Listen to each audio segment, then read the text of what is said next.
Potassium and Abonsi Unity Oil and Apoku Trading Edum SG Mall Top High Tech and a Shell Boadi Junction Obenye BBC Fiakoko for my number Nani Moncasa 0544 44453 0544 44453 Niamwa Nanemanko Yam from a Vodafone Zemenkase Bosumi ye Roma a October Bosumi a Vodafone Care Manta omo dedicate net me area mo customers na omo ye nyina ka bomu abomodin etimi edida deno ede sonko a edemu no omo zo omo chobi bia ana omo do bibia se ne wa bomodin a network no ma jera tuma omo use edi wadanse na hye se netie omo zo omo bomodin a chede no ebiti se sika data airtime na se pono surprises out don ebe ramo etimi era ma customers no bosumi we mu re ade do so de hia ene so obeto akoso isu my Vodafone app no tobi no na afi omo digital channels no obomodin na wawramo na aboama ne ma deda dimpa etimi ediama na tutu na koyeti Vodafone Kemat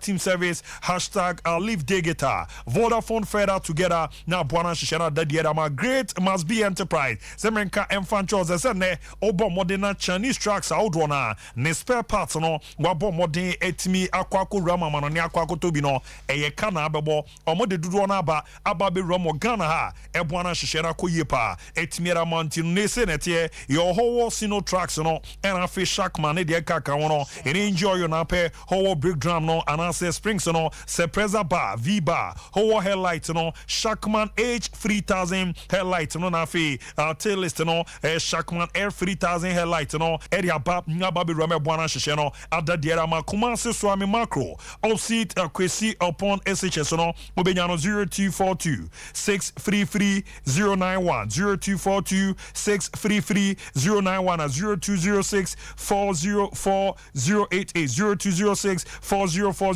088 Breku magazine ura inside wa mo patamu no munjibi onom 0550 630 664 0550 630 664 na sunyane magazine so no honsu benya 0257 491 211 0257 491 211 sene ka no na ho atichema na peso ye maintenance na ye bre ne ye ne kama pa etimi era ma na tutu no soro etimi akoyi kama soro etimi era ma ye na peso ye maintenance na ye bre ne ye ne kama pa etimi era ma na tutu no soro etimi akoyi kama soro etimi era ma ye penkofu mienu a ye re ombeko nyakwa ramu amonone a omo ye mema akako ejumatra omo ye mema akako ejumatra ye boana residency permit ne de aka kari nyina no wetimi enye bia ansa na wakọ akako ewejumanti wani jonwa fa number we 0241 272 990 0241 272 990 mema mi no ene airport modi omako etimi akwako ram no omako akako boss ejuma no ene bretu esemenka emfancho senhye ne da didie hia ene se wenye du mfie du nwotwe www.betway.com.gh www.betway.com.gh wabomodi ramu kwa yo bebi wa atwe 100% back me patcho krekeso o krekeso obon se the golden booking code ne da wabomodi netimi afa ofa code na tieniye enyi bi mfimu emfa bi nka ho utwa no 1 Ghana cedi de ko ekokuramu 50 Ghana ne yediwa ye bomodi an sika no ye return ne kama pa etimi ye amount ye no ye nhwehwe omo de ramo ene ye bomodi an weekend ye di omo enche international break no from Wednesday de ko matches no ebetimi ahase a wo akonya se betu enko a ena abe ramo akotwa na aboa na ne ma de da ye kama so no etimi ye amount an tutu ye no so no etimi akoye amount o ma daroma menya na mi ramu me manaba ye ramu na fe enko na mano ne nkomo no ento aso etimi amfa luta na weekend na ye de o bro kwaku nyame adom na ozo e o mezo na ye zo kwa madam so ye de o nyame adom abrodum kwa obi a ho ye a police for ni na so mo cha mezo mejo mo so pa o se ye ne ye ko se udru ye ho me kakra na kwa to aso akwa ja number 1 yeah meko enche meko for ai mena na 1 year no yeah ne me offer de no ai eja number 2 ti me guso ye ntoto ye say to mana ai ni ye yi dia ebe ye yi bara nya yi dia say e tra na ye course ni bia come name say from last week ni de banyina mani abre pa ken mani abre pa me say be 2 weeks kwa ni me share and die o ebe yi Canadian ebe yi sa to be a man. You see, to be a man. How can I just say to be a man? I'm a chrome zooming in the SU as all the Afros are brand TV. Brekum. minima de credit confirm. Sanka 21st and me sanka no kwati bibu. Yeah. Me madam for pa I papa. Oye programs manager wa to BFM. Oh, okay. I from here 21st. Me sanka me no beko. And I was with him now. Unyame. Usuntime. Me nua pa da form dino. Because I dana so nua pa so da. Sa dana so me feel ragire. Eso da. Atafo so da form. Kera Dion 21st ne dey. Right, Brenna so you be breaking it down, you touching it down, you knocking it down. Nya daja jamu yon ponano pay. E was Sompa 93.1 FM so live on Sompa TV. Videos out over pictures out over uko Facebook and one so like and was share no pia no ma pinable Sompa 931. Yan san samna say if it's an international break edu sam radio not various national teams no obia kwesi akai your European qualifiers no ebetuma to dwa or Germany 2024 on a European Championship because qualifiers no guso to dwa and watch international friendly games outdoor to dwa South America on a World Cup qualifiers no ebeto dwa mi pemo Uruguay a branch of Real Madrid your friend Federico Valverde and ope wa touch it down Colombia no touch it down Colombia after Madrid no Sasuna game no ninyana so kopiema Uruguay World Cup qualifier game omni Colombia bebo no mpo Colombia wie pe enu eye Thursday na Wednesday e by na wotwe omapiemo Brazil no omni Brazil eswa dia pem so enu nanam so ma Brent or captain Uruguay your friend Federico Valverde when you touch it down enu e dia pa ye jam eso e dia mamo mami ngro Germany on so panina your friend Julian Nagelsmann opam dia dwuma no e man ncheye na so far no so epiem America on said the Ghana Black Stars no ye bebo friendly games against United States of America they are ball against Mexico na they meet the same teams no and Germany national team no bebo na ukopema omre friend Nagelsmann and ye bizan so panine ya say mu piem America na mo trip na mo ko no u players no obey fit obey find ye obey no si play ba ko and no obo Arsenal emo Man City assist no na ye very Kai Havertz no was akwa ne senye ne simba akwa ne ya ne simba akwa emututu no wodu say kaka say dem boy be akwa dental surgery and until Bente Kai Havertz ebe join team on Wednesday e de ukuada and wo be pass enye Kai Havertz and enka German players one from no player fit or ready for the friendly games e de omanim no and you small pain there to anima ye je jamu demam mami nko Ansu Fati obe Premier Brighton or Premier League no adwuma no team won sa said obi atwa nim no wontimi nyama ne mfe na Kudus aba ne nyina sa Branta Bakwa no Siakan Edema Villarreal ye ve Yeremi Pino Brenton game Villarreal against Las Palmas we kopra and tomato nsafra Branta ye fam eye Ansu Fati eswamra no Omeru place Branta Yeremi Pino Spain game be against Scotland be sub against Norway European Championship qualifiers no no de froba ye jam edamam me ko Olivier Giroud waba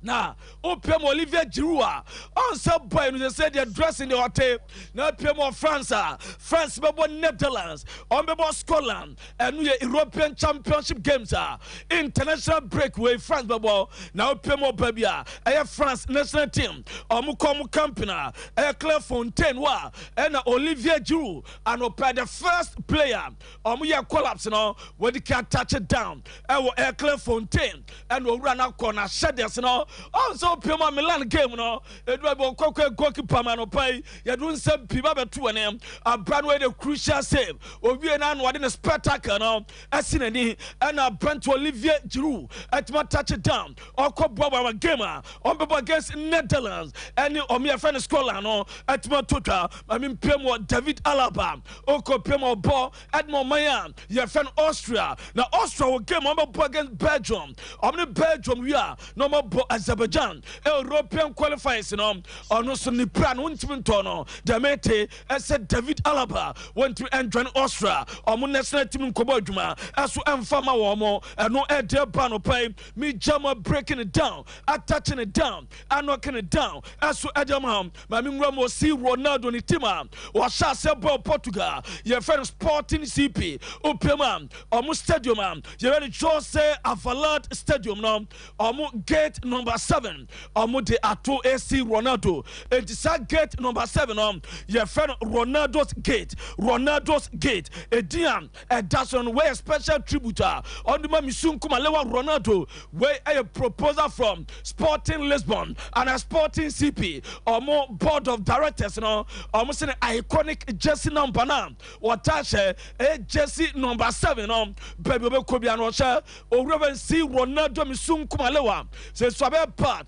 of a Sporting CP or Mutim and some jersey number iconic jersey number 7 normally trust our gate eso edemano no edeba ye jam edemam me ko Rooney waba on some link Rooney as a Bellingham omutim no Rooney betuma be fa badwuma as a manager after ofi DC United ekwan nam ya wonya adwuma papa bia entimi anyaye na kopema Rooney ni papa ni efe kai Rooney no wa sha se hente am obian se ne papa ebe kwa kokochi Bellingham o kopema Bellingham players no and a kai Rooney ni papa ni no asha se e follow players do pa am bo Edmond Birmingham City we say Joshua Williams watimi I like no sa so na Jordan James we follow no sa so na Brantia and George Hall watimi follow no any place out to akikaka no ede baye jamo eso jamo ne odwumadi no so yegusu tinkonya so na FIFA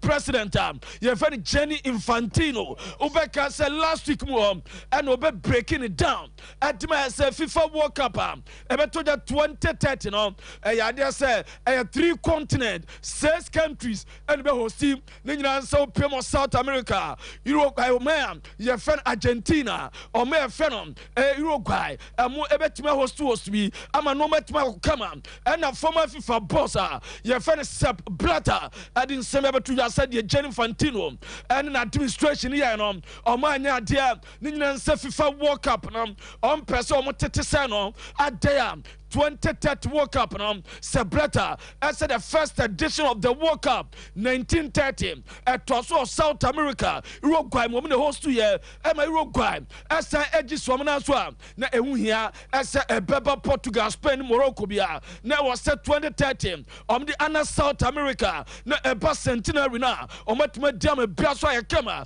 and into Reverend Sebleta former FIFA boss was one munya adwene and no ede fro eba ye churchamo aso adama mo na no pay odwumade no so mami nwura mu Arsenal mo mi antwa Arsenal or more supporters no and no basa referee born abemu e di dwumade no ba na wie stadium o Emirates go prama so on tonam dakoto brebo for the first time we say Arsenal bre papa Arsenal cheat city chana champ yente fans na nwum na no mo to no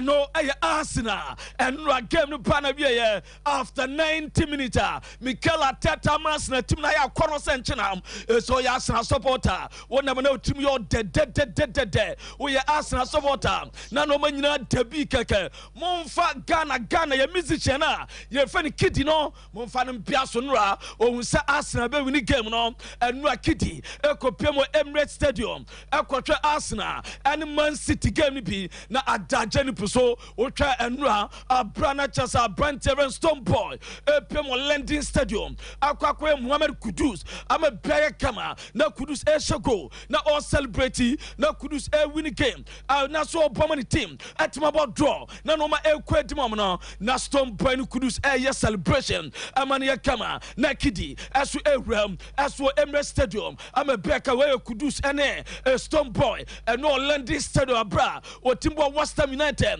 enya equalize adema no no manya kam na kidi su ne kidi ne Kidi Achasa Mpoy Arsenal fan where the Ghana and Ramasa Ramo Emirates Stadium also Pima that's a Ghana Music Awards because so UK and the Ghana musicians and the Dona Coco Pima I'm a payer kama now salute him to me Kobe that's America then I'm a Pima touching it down Nana Kidi Ramuno Masa Kidi on Sompa or the Lakanako where Kidi in the stadium or the payer kama and no and that's why you judge as for the Mount pay oh na Arsenal Brantel Pakwa and no Arsenal Fonya a Brazilian you very Gabriel Jesus and no game your boy now so the final delivery no not when disappointed Arsenal they making us Arsenal for Victor Osimhen met Arsenal bet me sika aka Gabriel Jesus on akoma Napoli akwa Victor Osimhen and your so far latest reporter Bami Jamon aso Edema na mi Ramo Chelsea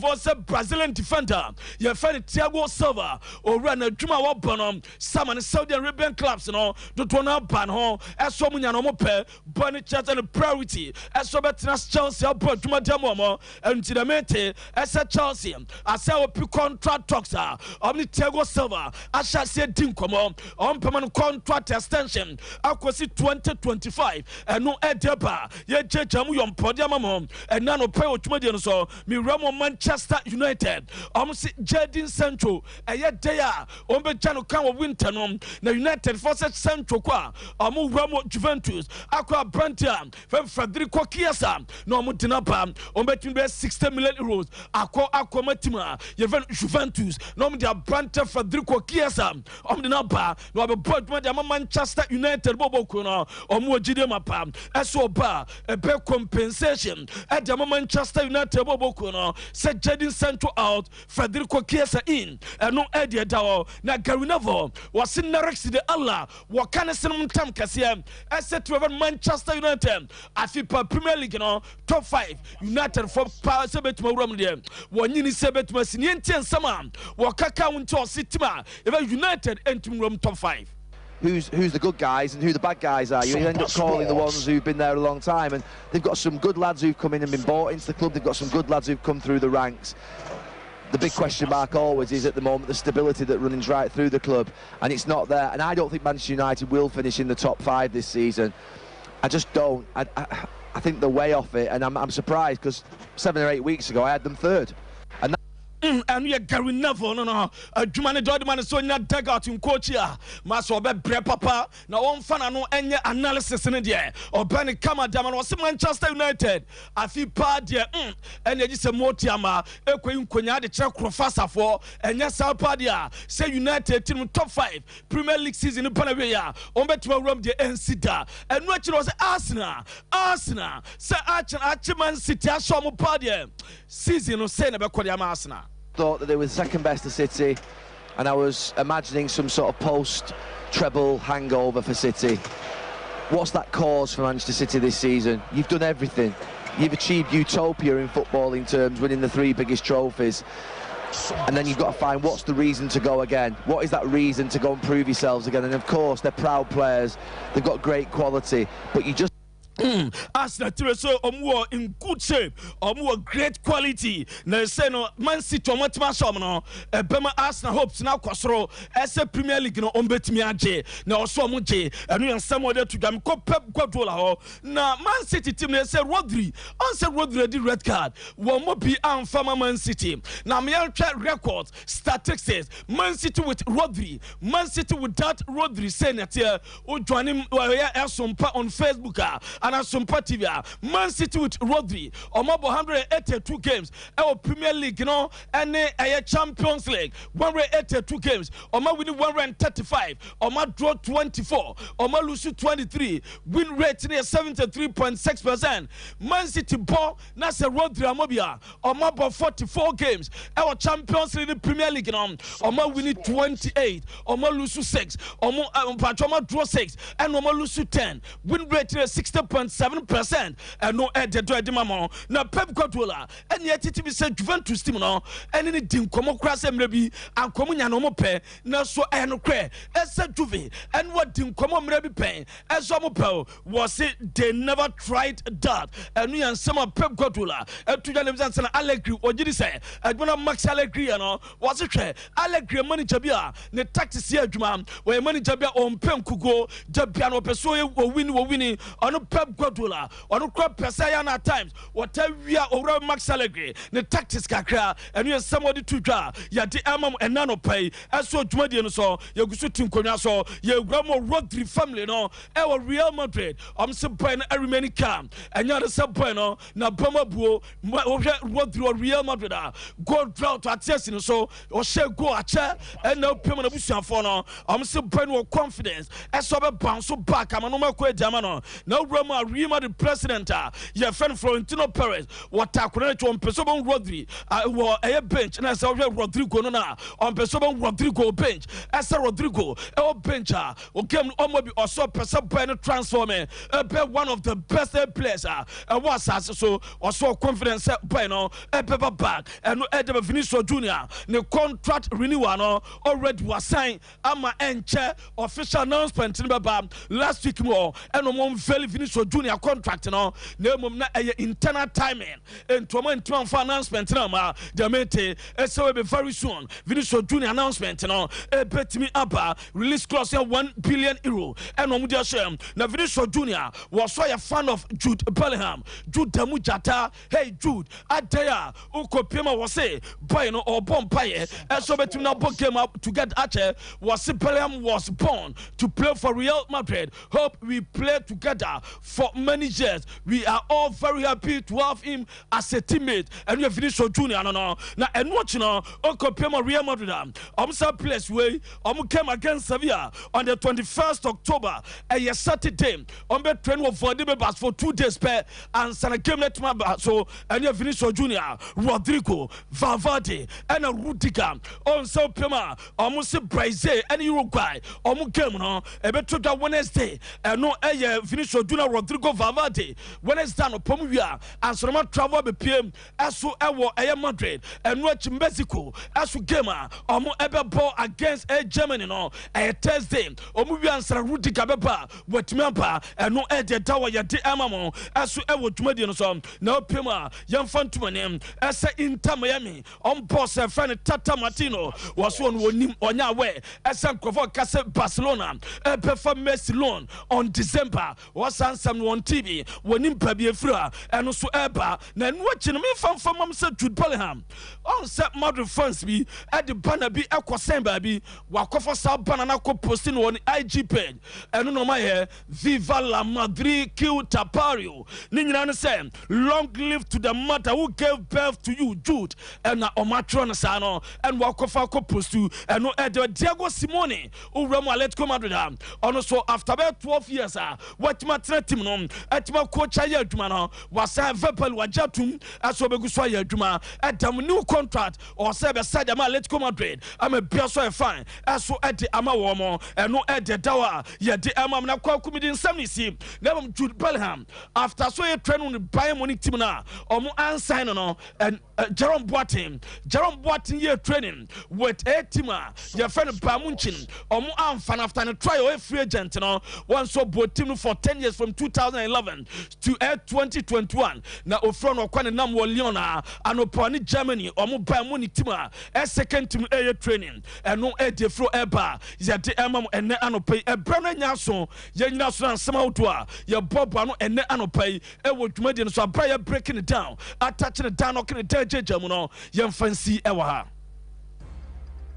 wahwese wakosho akodi dwa hodo baskets ma emu provisions ene nyoma hodo ehia opa we delay musa edru so na ukotua so a yakachira wo se untimi nchante e me chance na ma na so ya keke nemom o de Vodafone cash dia uni how cry Yakako bebia. say dear put me the Vodafone cash etua merchant bia or what network bia so straight direct sharp enti say water provisions fuel inro inuane me say bia o pese wo ye bia no Vodafone cash ama na ye mremremra ma o ye hia o be ya de say o be dial *110# netua kakọ merchant bia ho e wo network bia so enia Vodafone. Play now Landio, Ghana's #1 casino game. Aviator Al Landio Betway Airport. Betway, for the love of the game. Bet the responsible way. Regulated by the Gaming Commission of Ghana. No under 18. Terms and conditions apply. The first days of Bigger Odds has concluded. Now that you're settled into the new season, you still have the chance to win. Bigger Odds this season, and you can walk away with the grand prize of 250,000 cedis in cash, plus amazing weekly free bet prizes. Enter today. Visit betway.com.gh for more information. Regulated by the Gaming Commission of Ghana. No under 18. Terms and conditions apply. Betway, for the love of the game.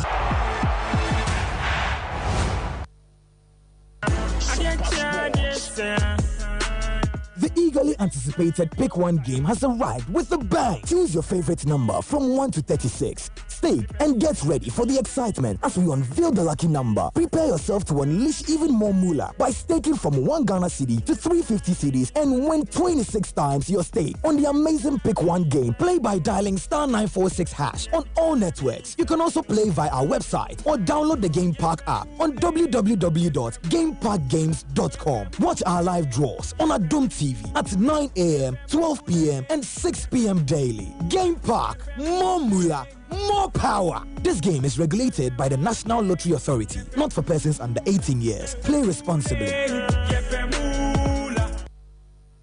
21st Clinic yes sciatica expert. Sciatica no o nerves na wo to ase na fa wo siremu na fa wo nansia besi ase ho no. Se ho techema eno ene ye fa ne sciatica. Na etimi bubu oto ase ka wo se dwe wo sirem wo je ho ba bia enye.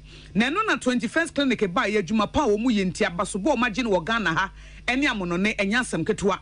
Womuji international awards ahodo womuji local awards ahodo na anu nso na womu be the only sciatica research and treatment center in Africa bibrim ha no ebi ni baabi a gise 21st Clinic nkoa womu de bibiduro ene besa o yare no masa de machine aka ho eya yare sabia yare bia wutimi de ko ne mama ade ba ko a womu gidi womu pa no eye sciatica ena stroke nso de kwa diabetes ne hypertension ne ade Ghana ha ba bia wo mo ho 0540 311 311 0540 311 311 na say 21st Clinic wo mo ye sciatica expert.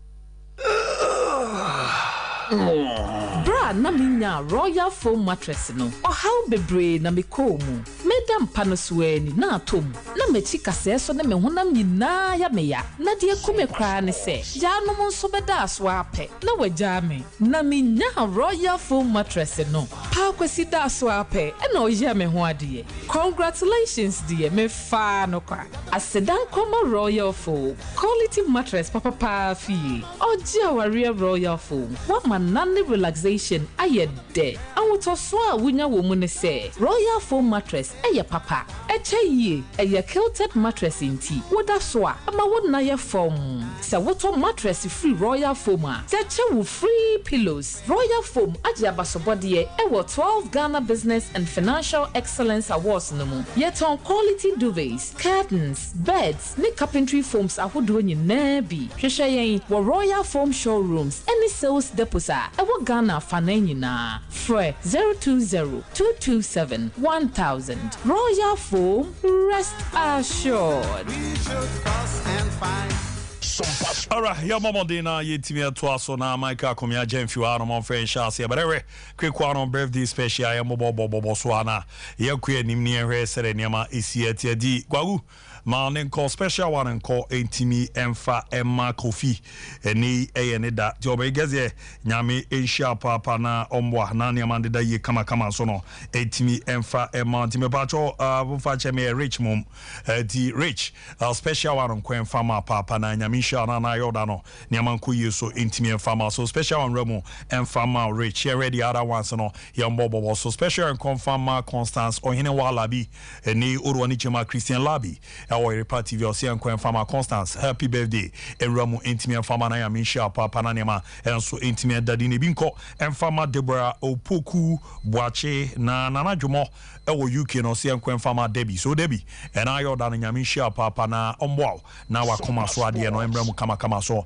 emfama na fi so no police ni a ye freni kankum bata Dora Orwani Chiemo Upper East Regional Holland or Wantino Kankumbata Dora happy birthday in Farmer PW policewoman and during Tiwa so near during Sononeda during Nayo Dan Yamisha Papa Onyawa Kuma Swade Mana di Opibiano Embra Munsono Intimi Farmer during na Nyamandida Din so Farmer na fi special one sono enko Intimi Emfa Emma Belinda Brago Orwani Chiemo Tano Dumasia ono Okachi Obi Sompa TV Josie ne Belinda Nyamisha papa di obedi di obehye ne bibia bedabia na ehye ne nsa Madam Rebecca Fosu enso ya Madam nsono na oda so Madam happy birthday nko emfama na Nyamisha papa na yoda no ne amande da ye emfama eze Madam okumasi ya na ukunu eni Mr. Yaw David okomali a hono wo emeze nyo okuna anka banguda de kamali ho na Mary Ousu ansa enso ya Mary nsono na oda so Mary Ousu ansa happy birthday Ramu Famana Nyamisha papa na yoda no niamande da yeso no intimi enfama Mary na tutu no enko ye enfama na special enko enfama Mrs. Mary a champoma na ya ye ni a worwani yechemu Sompa FM ewon kranza your morning show host in your friend or why he a champon, no wife no so Mrs. a champoma Mary a champon happy birthday from my wifey na Nyamisha papa bin confirm na chumberima enisi na announce no na oda zonana wa unia Douglas Costa NSC enko from my administrators no back on tinana Nyamisha papa na niamande dina puppet enisi puppet so ne da zo onia Nyamisha papa na yoda no niama enko ye kama so no entimi enfama na bin ko enfama ajekum so ne ye ne da ajekum Nyamisha papa na yoda no to tia ne da yeso no etimi enfama na Benis kuma eniso eyo ba pound so da na yoda no Benis nyame ensha papa yese orwani chemu ewo Obuasi government hospital e nesi ni agbo ejuma nti Mrs. Dollar mata no se enko enfama na Claudia sewa yeboa Oscar Mbwamba Chelsea me Sunderland boga no Sunderland Royal Hospital na Nino or midwife Eddie Boga Claudia na Claudia da komia Boga Claudia happy birthday kwa fama do na fra na Chelsea na nyami oze Branches your Tessandala, the midwife. I'll not be able to Yamia do mini any experience. We 2 years or so. Oh, Minsume, we can dinner come. We can there come. Hey, Jude. Yeah, that hey, Jude. I want me many blue. What you have away? I'm as one himself from last week. I mean, Kaka. So, man, I'd be at you and this Kaka. Hey, Jude. And I'd be at you. Mamentia, we were Papa Canadian Ponza. On ACU for Kenvero International School. Oh, okay. Canadian Ponza on ACU for Kenvero International School. War Chronom Capra, Wisdom Chief Palace in the side or no. Nyamisha and the show no more friend Abu Dhabi. Most of the time, no team is there. Omubi mupuha no muti na ochina crampo no more lunch. School na Kasante. Mana so kakra mama. Abu Dhabi temenka. Akasa din na ebema. That's afina wote. Yeah, yanko. Afina ate. Yanko. Iti Mr. Kennedy Amponsa, nyame ya adoma ochina, ye nyina ebehia o Kenvero ho na eja ya lunch bibia kama bibia to di. Iti daddy, nyame hia mo se de bia mo de toa na mutie na mo woche ochina so ye ne mo ebehia ewo ekronomo. Abu, this weekend give us one match me perceive hwemu pa in terms of some key aspects. Manchester City any Arsenal Emirates. Arsenal timi born home modern etimi winning game by 1-0. Now the talking point of the game no every nyoma mu ben na nyoma ben na attach game no ho a eno ana na me perceive hwem de di kan. Referees jumadi omudi in this particular game in terms of some incident be ACC. The atosu mienu bebu say won here say wey a statement win at the ma Arsenal say a drum pempenso a league no ometimi akwa manim etimi akwa de ana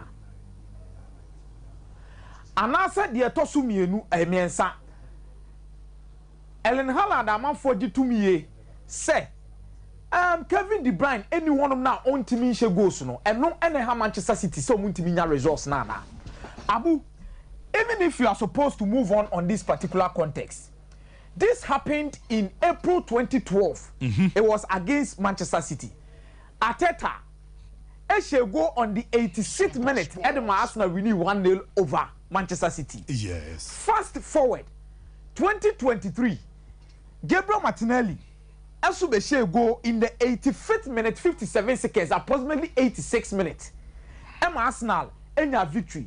History has repeated itself in this particular encounter and it's deemed itself was recognizing. But the center referee game no na Michael Oliver. Michael Oliver game odi nyina na afia kwakoda ne nkomodi die ne kasa wonche se die nti na Kovacic etimi bo game ni di wiye. Na wey ebemi akoyachi ni akwakohwe nioma bi asisi within the past week. Amafo dodo na wogidie se honest omo Premier League ni mo ye state anaso omo ye ekura omo support teams omo beto teams wo England no. Omo si share bi na referee si dwumedi no. Omo se na ndini na deliberate. Now you look at this particular tackle of Mateo Kovacic. Yen take a closer look at this Abu Dhabi. Way a Kovacic stamper or the call Martin Odegaard so. Now you look at Kwon Far so Eden and Nine a prayer and all the tia Martin Odegaard now. We've seen tackles like this season now. Attract a red card. Yahu tackles be say last season na etimi attract a red card.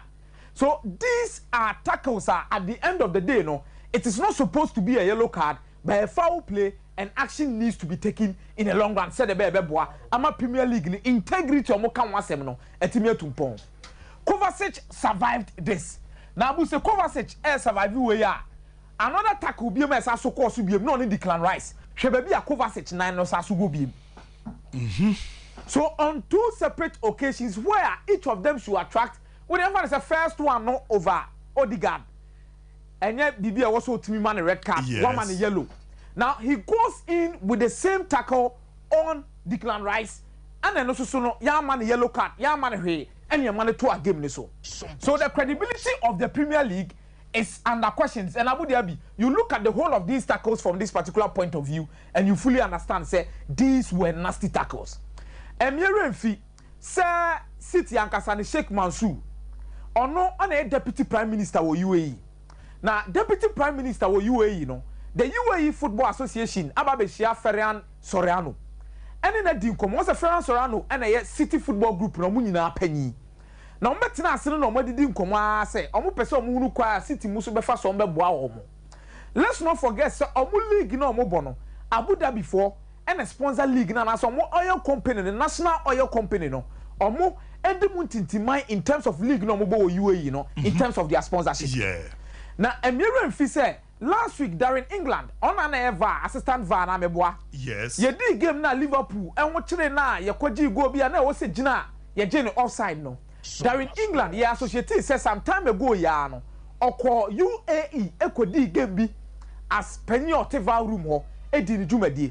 Abu, let's not forget say that game na nkasa nipa no ye center referee. Na ye Michael Oliver. Na ye Al-In. And it's Sada. Al-In every new game by 3 goals to 2. Michael Oliver, Anana Ojinemu as the center referee. Now in 2 consecutive weeks, Liverpool suffers at the hands of a VAR referee. Or no, ekodi game with UAE. Our Koba, some mistake ni besi Liverpool feel say it is a threat to them in terms of Omo quest to win the league. A week later, Manchester City is playing a crucial game against Arsenal and Abu Dhabi. Nipa ojina mudi bono na Michael Oliver. Michael Oliver no so in September wasako UAE on the kodi this particular match Abu Dhabi. And there is screen usually. The whole thing about EPL and their referees and UAE and Manchester City per this weekend's decision a call ya Kovacic etimi surviving game no. I'm sure Senka Arsenal lose that game na no more draw. Abu Dhabi and ne say keja to England. The reason why they are quiet is because they won the game by 1-0. But the decisions that they took within the game, from Michael Oliver, they're very poor. And Abu, their relation to UAE continues. It's the football and state ownership. One thing I may say questionable pedia. Ellen Haaland asema ya can. You better so dear, but look at Arsenal. Where Arsenal the first time omu lose to Manchester City last season in the first part of the league. Yes. How did they react? Arsenal making sure say in their next games and before they lost another game, omu rene 1, 2, 3, 4, 5, 6, 7 games out of 9. And some omu 10th game no mabe lose by 1-0. So psychologically, this could be a catalyst for them. They were able to go on a run. So on the field of play, I feel that this win will give Arsenal the needed confidence to make sure the league no person more fighting for no. Almost Abeka. I had the idea because Manchester City sell no. Hope of winning the league ni na dane. And Abu, you could see that was the second round of the league. This time they can take advantage of it no more beam. But what is going to be most important the return leg. Because first one last season, Arsenal to me recover for some time. Still now no maintaining your gap in terms of a league, with points accumulation. But we are saying City share the 4-1 Arsenal now out of possible 5 games, Arsenal lost 2 and won only 3. So the second leg will be very crucial. Looking at City and more than out there. Ellen Holland, Abu Dhabi, Kevin De Bruyne, anyone into no brand says what is the problem of Manchester City? 3 games. Manchester City struggling to win. But look at the Kabe story be one statistics actually the entire Manchester City lose games. Baku Rodri. Yes. Another one comes in because Ellen Haaland is not scoring goals now. Manchester City here so Beshamo Modia winning games. For some time now, Nipa why key to Manchester City on winning games Julian Alvarez. And we are Dibia no Abu Bibia baby. And we are Dibia. So on the day when Julian Alvarez is even off, Ellen Haaland was very quiet in that particular game against Arsenal. Now very worried. And Dodo now when he say Kevin De Bruyne near only one Anna Ellen Haaland intimisha no cry na say no cry. Abu Dhabi ya wa ha ye gitum ye say no cry. We chat Ellen Haaland any Kevin De Bruyne players or more assistant. Now if you are looking at this particular graph, Kevin De Bruyne that was last season Abraham no Moody League no share 30 goals and plus no. Yes. So you look at Kevin De Bruyne, you look at Jack Grealish, you look at Riyad Mahrez, you look at John Stones, Phil Foden, Bernardo Silva, Edison, Ike Gundogan, Jack Cancelo, Rodri and Sergio Gomez. Now in this list, Kevin De Bruyne at top it. Or top this season, how many games from Abodiama Manchester City? Abu, he is off. Okwanche with injury. It is Okwanche with injury now, which means on no leading graph no be assist Ellen Haaland more no only so Haaland will suffer a little bit. Now Nipo twaso Jack Grealish. Jack Grealish too have not been consistent this season. It is Jeremy Doku and find the position no bo. It is Jack Grealish assistant no the man and also from the bench and injuries. Grealish is not giving him that. The next person is Riyad Mahrez Omatongo, who comes in to replace Jeremy Doku. Doku, how many assists? I know Betima Ellen Haaland in the season. Nipo twaso John Stones. He's battling with injuries. Kwame on also be fast or be assist Ellen Haaland. Phil Foden inconsistencies. And I'm saying Pep Guardiola cry and crack channel so only no no pay the money boom. So all the players who have been assisting Ellen Haaland no, even in the absence of Kevin De Bruyne who expected some move step up no, it is not working. That is why now saying the goals now hold on no etimia them. And even last season as at April 2023 partnership and etimia conjoin most goals pa in the EPL most little Premier League partnerships. The one with the kind wine Ellen Haaland and Kevin De Bruyne. So the absence of Kevin De Bruyne there and Jesus saw Ellen Haaland super. And he needs to actually back up because he sees spaces other players don't see. He sees balls also passing other players don't even see. Now, a branch of Jude Bellingham is also still at the helms of affairs, defining the season for Real Madrid. But Abu Dhabi, the question comes in: is this sustainable? Anna, how many points now? What team you Real Madrid?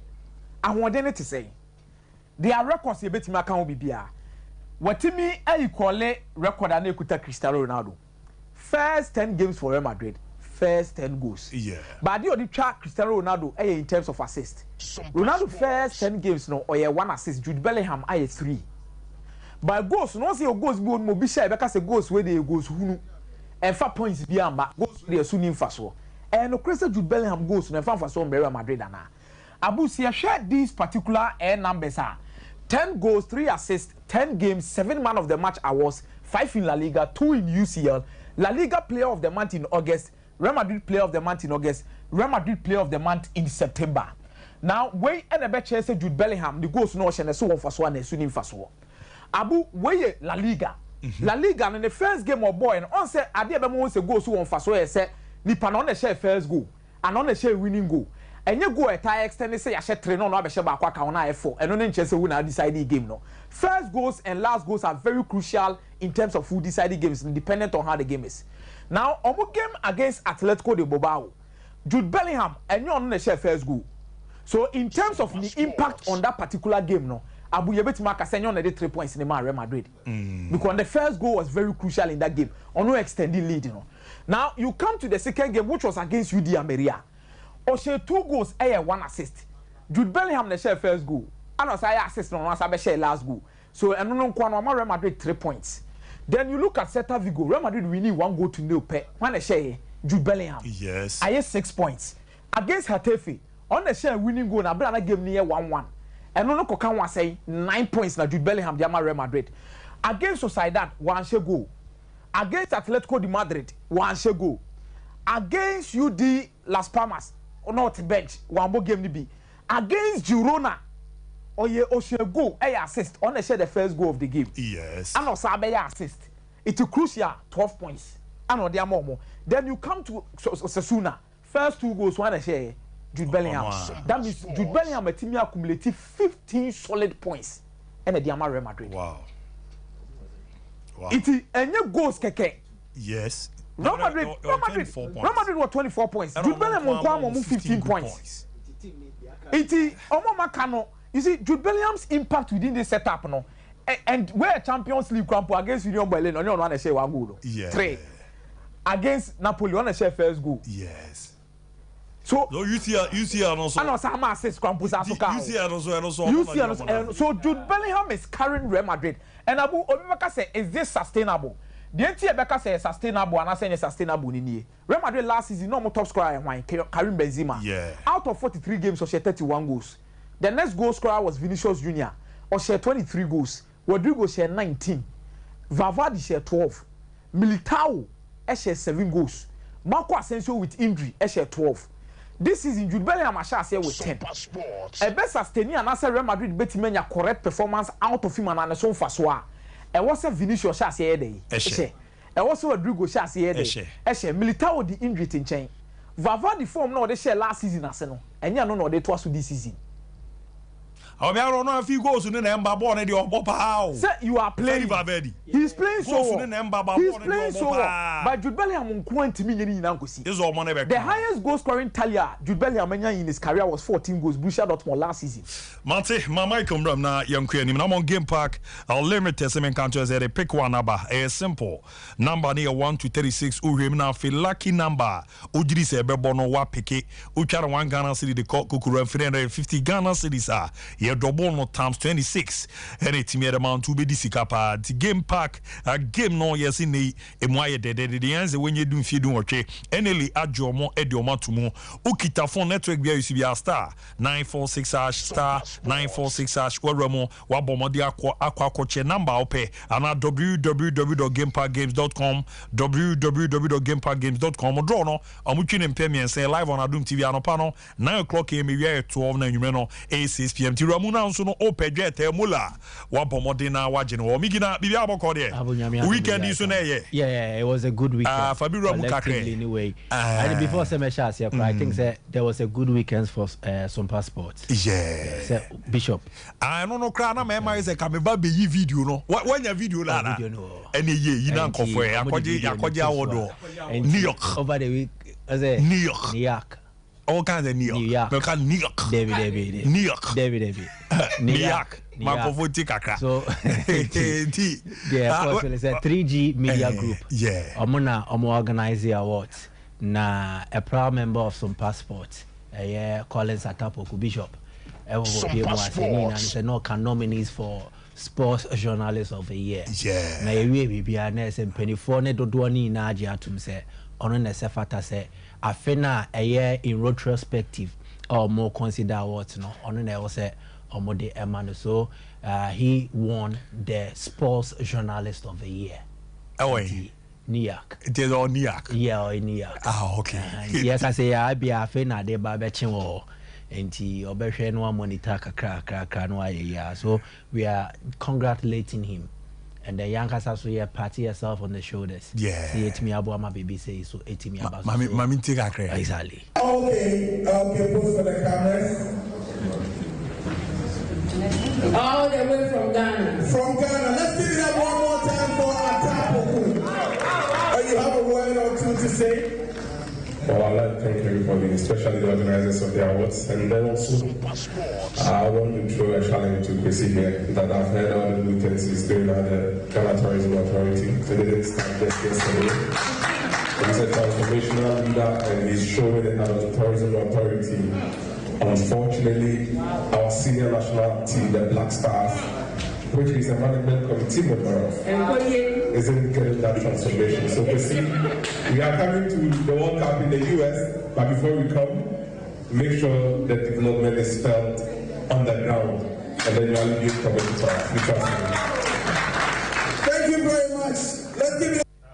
Let's say, say no. Where Sope, say Sope so close to a stage. Oh, okay. So it was a memorable event. Yeah, very wonderful. Wonderful. Beautiful. Beautiful. Adarwaru, Faru come on, man. Lutake this weekend is why to four Koya was with UK na. Oluala ko. Faru come on, la. Oluala ko. We bu atebu club friend. All tona you copy baby there ona. Was that? Kudus actually the first Premier League goal. Yeah. And it was a good goal as well. And then it came at a turning point. One of the rising teams in the Premier League. Definitely Newcastle United count, and they entered this game on the back of an emphatic win against Paris Saint-Germain. Yeah. Until West Ham be sure money saying, Ampa West Ham be share first goal, Newcastle be take the lead through Alexander Isak. Then Kudus popped up, big game player for the big occasion in such a game, or share the first Premier League goal to announce himself properly to West Ham faithful say. Omo to no de ne bae no ampa wabase adwuma no obeye na waye na wasan so aye ne so ye Kudus ye bo na baso so no so ete Ghana nim sa waba be ambassador de Ghana anisa and obeye sa now he will play the football to delight Ghanaians, make Ghana proud. But corner call West Ham no, it will not just be for footballing reasons. Yantias said now footballers are not just footballers, they have become personalities. Now they have become like product. The current world now, we are moving from a typical product, a non-living thing, to products now which are living things, personalities. And the next set of billionaires in the next 10 to 50 years, there will be people who are able to drive attention to themselves. A billionaire like Elon Musk, Twitter, then he will start with this initiative. Omedua abano some 10 years ago. Afena started springing up. Then ebeso abano. So we are moving from a product specific to person specific. And this is the old tonwadi ekrana. Obepo obi owodin, then you affiliate to that brand to sell. Yes. Into Kudus call West Ham no. Now he is going to project Ghana. Then he's also going to build his personality. Senyebeya. Platforms, institutions, brands can leverage on to also market themselves and their products. And it was a good thing. Adia Bako was Enra was that collaboration between Kudus and Stonebwoy. It is a beautiful love affair. Oyebi Wires. Now he has escalated it beyond the streets of Amsterdam and Odiaba London. London is a big business. Nyanya Ghanaian musicians were Moko the UK because there were the Ghana Music Awards UK edition. But what Kudus did for Stonebwoy here is to expose him to a set of fan base, perhaps Stonebwoy Nankasa through his own initiative, no, a bad thing, so bet me I reach out to them. And then in America, football is an art, Stonebwoy is an entertainment artist. They are arts and culture fusing together. They are two creative persons, and they are contributing to the creative economy. Content no more generated. Yes. Sebeto Stonebwoy, ne digital platforms as well. People will go and watch. See, I'm finding saying they were subscribing or Twitter or a premium way no more share. It pushes his impressions, he makes money out of it. The same applies to Kudus. The algorithm ne pick Kudus Stonebwoy, it makes it more popular. And if you key in the words, Ubers are more trendy. It is good for their brands. So Kudus did not just play ball, so Bobo the Agieni, but he was also paving the way for another Ghanaian to cash in on the occasion. And I'm move to West Ham United na yini MLP. But okay na or more launching no. That I back Ghana we outside Abontain. Exactly. Yeah. But I yina pia me onzi Ghanaian bi obesi wo. London or West Ham support o nim sa de no. And that cross so shey no go no ne Kadzuma Ekosa can promise terminate. Yeah. So he is now an ambassador who is projecting Ghana beyond football no oboneji, you know. Or sounds so I think it is very encouraging. And what this means for Stonebwoy is it also exposed him to meet other people aside fan base. You know, there was one meeting between Stonebwoy and James Corden. Obia would do entertainment, especially who follow the American and the British entertainment industry. You know James Corden, no Australian. He's an actor, he's a comedian, he's a singer, he's a writer, BBR or Yebi. Now James Corden will network or links. Stonebwoy ni omudi football hun komo wa but where they yetwa me hu and it's barely 1 minute impo en komo na nkasa no will happen behind the scenes which we won't know. Yes. And you nim the way no ebeye the ama Stonebwoy career.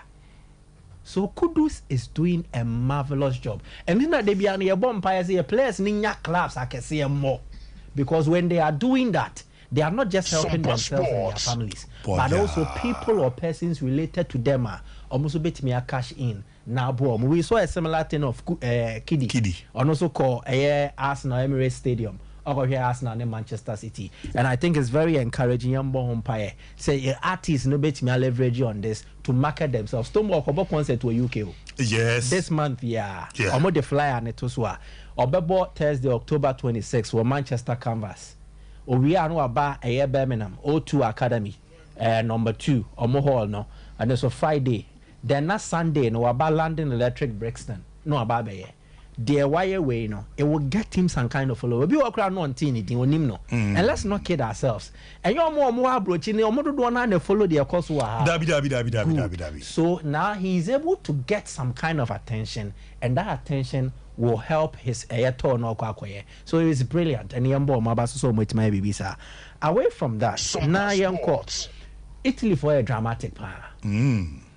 So person who say Italy, especially in the sporting circles. Say BBC I am monitor newspapers no. Adechia. Into call la Gazzetta dello Sport.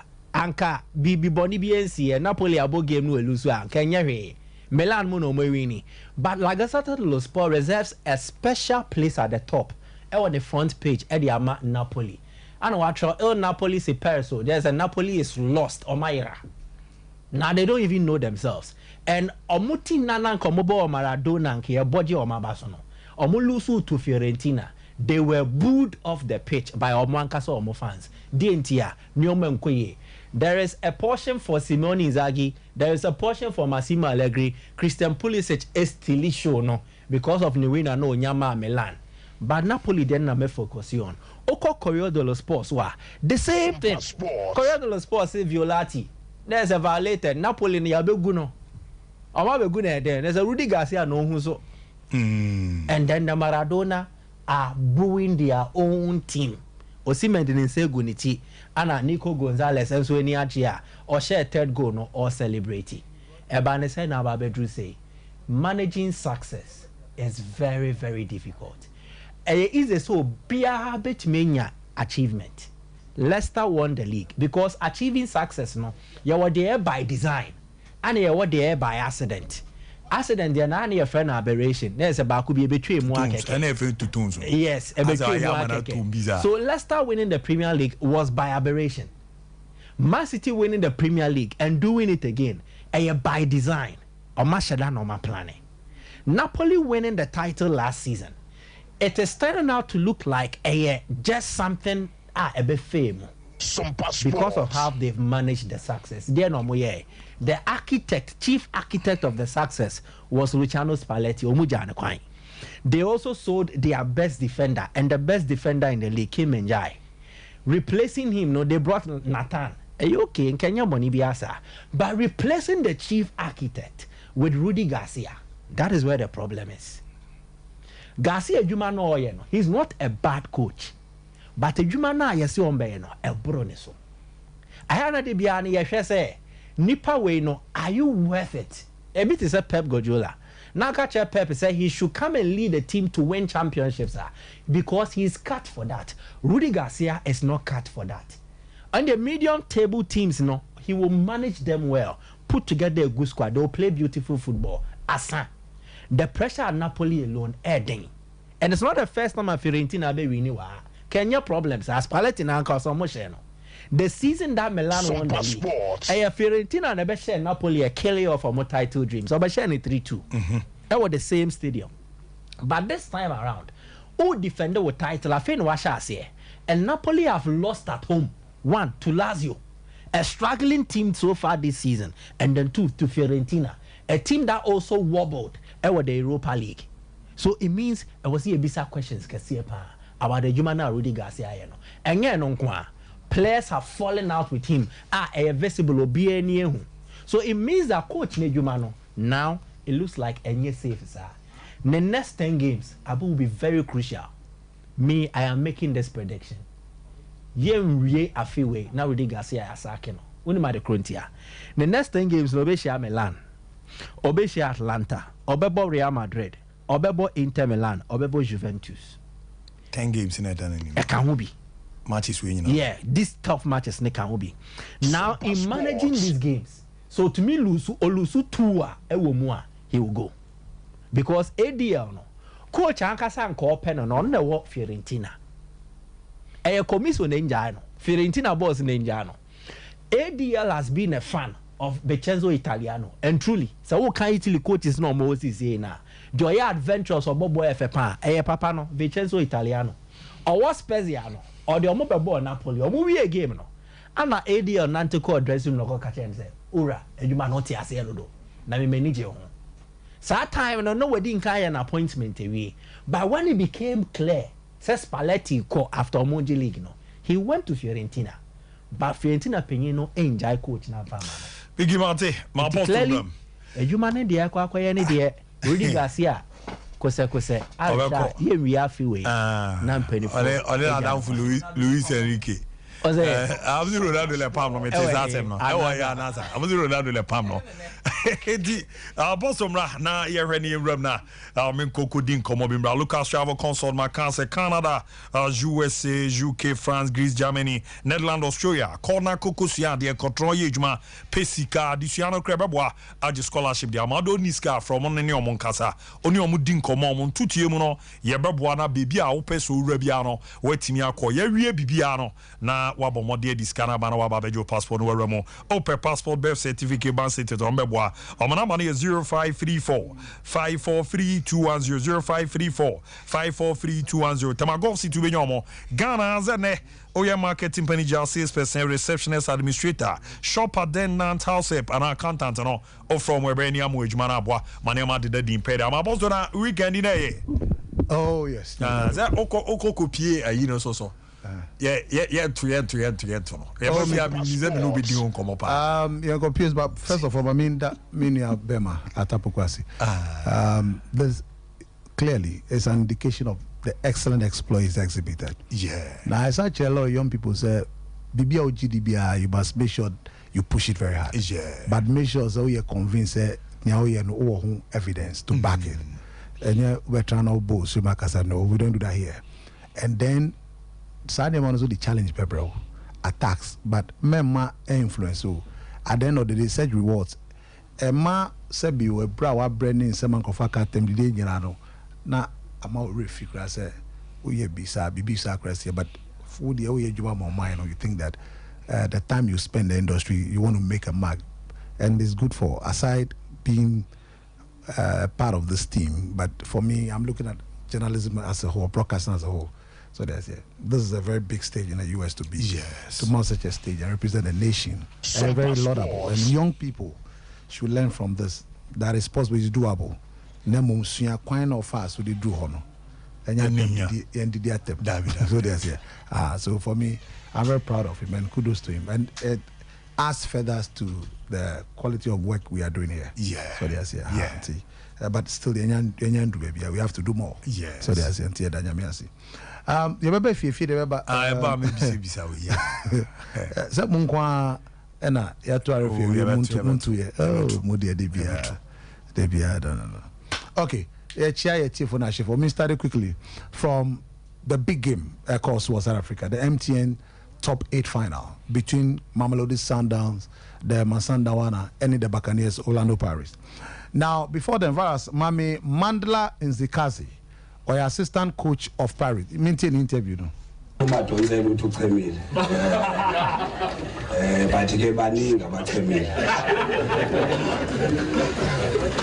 the benefit of the game, I'm not the most intelligent in this room and in this country. The last born in the so the truth is in front of us. And I hope fairness prevails in football. Bigger picture. I see in what's happening. See, I born a song, but we pretend as if we don't see. I want to go to lega because I'm speaking the truth. We are happy that we're here. We represent a very big brand. The time in tea, but the opposite can say no crab or yanka, no cranian can say Sanders referees FIVOM. Now this was ahead of almost finals number bowl. Now or Nyanzomino. First one, Orlando Pirates versus Mamelodi Sundowns. Our league match. Sompa Sports. I'm on last week, almost 1-0. No? Now there was a penalty incident in that game. Penalty caused by Pirate player Sifalo Balloni into the ball no cobble. Sifalo Balloni any Tembas one in a clash here. And then referee no G penalty. This is what he was talking about. Edini. We're in the penalty nini. And he Silesio Balloni and Ed Kotia or Codina Kakrako Khan Abrante Tembas one and Omuji penalty. So who should penalty no Yuma? He was questioning this as how can we air penalty? And Lucas Ribeiro share. We are Lucas Ribeiro and I share 1-0. Now, whereas Yanko second game no a MTN top 8 semi-final second leg. Now incident in here. Now pause for good. Go back and then pause where the incident occurred. Abu share we didn't say Adena win your penalty. We Wanji way penalty. Wanji referee Luxolo body Oma Banino Safa Banino. Now we know a Abrante Tapelo Maseko or any Tapelo Maseko ne Sanders player no. Ena ordinary na a ball where na chi wana chi. That's introducing Mdanchani and Obono. And so this was not now at this time na Sana lady 2-1. Almost G penalty okabe 2-2. And a referee Nanji. Nti referee no mo baneno. Now, eno nti na papa no kase sa niema we ebi to Chiefs. Referees do elbow mo. Ahead of the game. One ubet me fan say mind game also, but these are his facts. Now to the game proper. In fact, enra a big day for Pirates. Jose Rivera, the coach, Mandla Nzikazi assistant. It was a big day. Big day because Sundowns and trauma So yesterday, what he decided to do was to make sure say he pressed so high. Enra Kermit Erasmus or ball center forward, Monapoli Salang or ball left wing, and then Sakele Lepasa. They were pressing from the front 20. Enra who said Butel Abdulmunem, center Banemotobu Ivala. They were struggling to Sundowns that pass the ball from a chi. Normal struggle to pass the ball from the back because Osha one in a son or yeah, and difficult for Sundowns to make sure so pass the balls into channels now to be able to exploit. And then I do revenue. Tembas one Peter Shaule were dropping deep to come and pick balls because supply no ember. But then you also realize that keeper Sifo China yes save being the 5th minute. Now Tabelo Zoki right center back no mistake or back pass and Peter Shaule General Temas one but goalkeeper Ebejuma. The best chance for Opari, even though they possess the ball very well, 60% possession in the first. The best chance for Munya any Kermit Erasmus, a pass him Monopoly Salanga or Tuchino or Sebono. Now, the moment that is very key in all this was when Tembas won 1v1 with Sifo Chande. Sifo Chande extended, was exceptional. Now, penalty shootout. And Sanders Oman Bijumakra. Apart from Mutobi Invala, Osha Nidiano, we always say no. This junior Mendieta, we no Muton Fistelenbesh, no Argentina ni. Goalkeeper Sifo Chande Sevino, or Sevi Bongani Zungu, and or Sevi Tebo Mukwena 3. And then Omo Dinhoto share.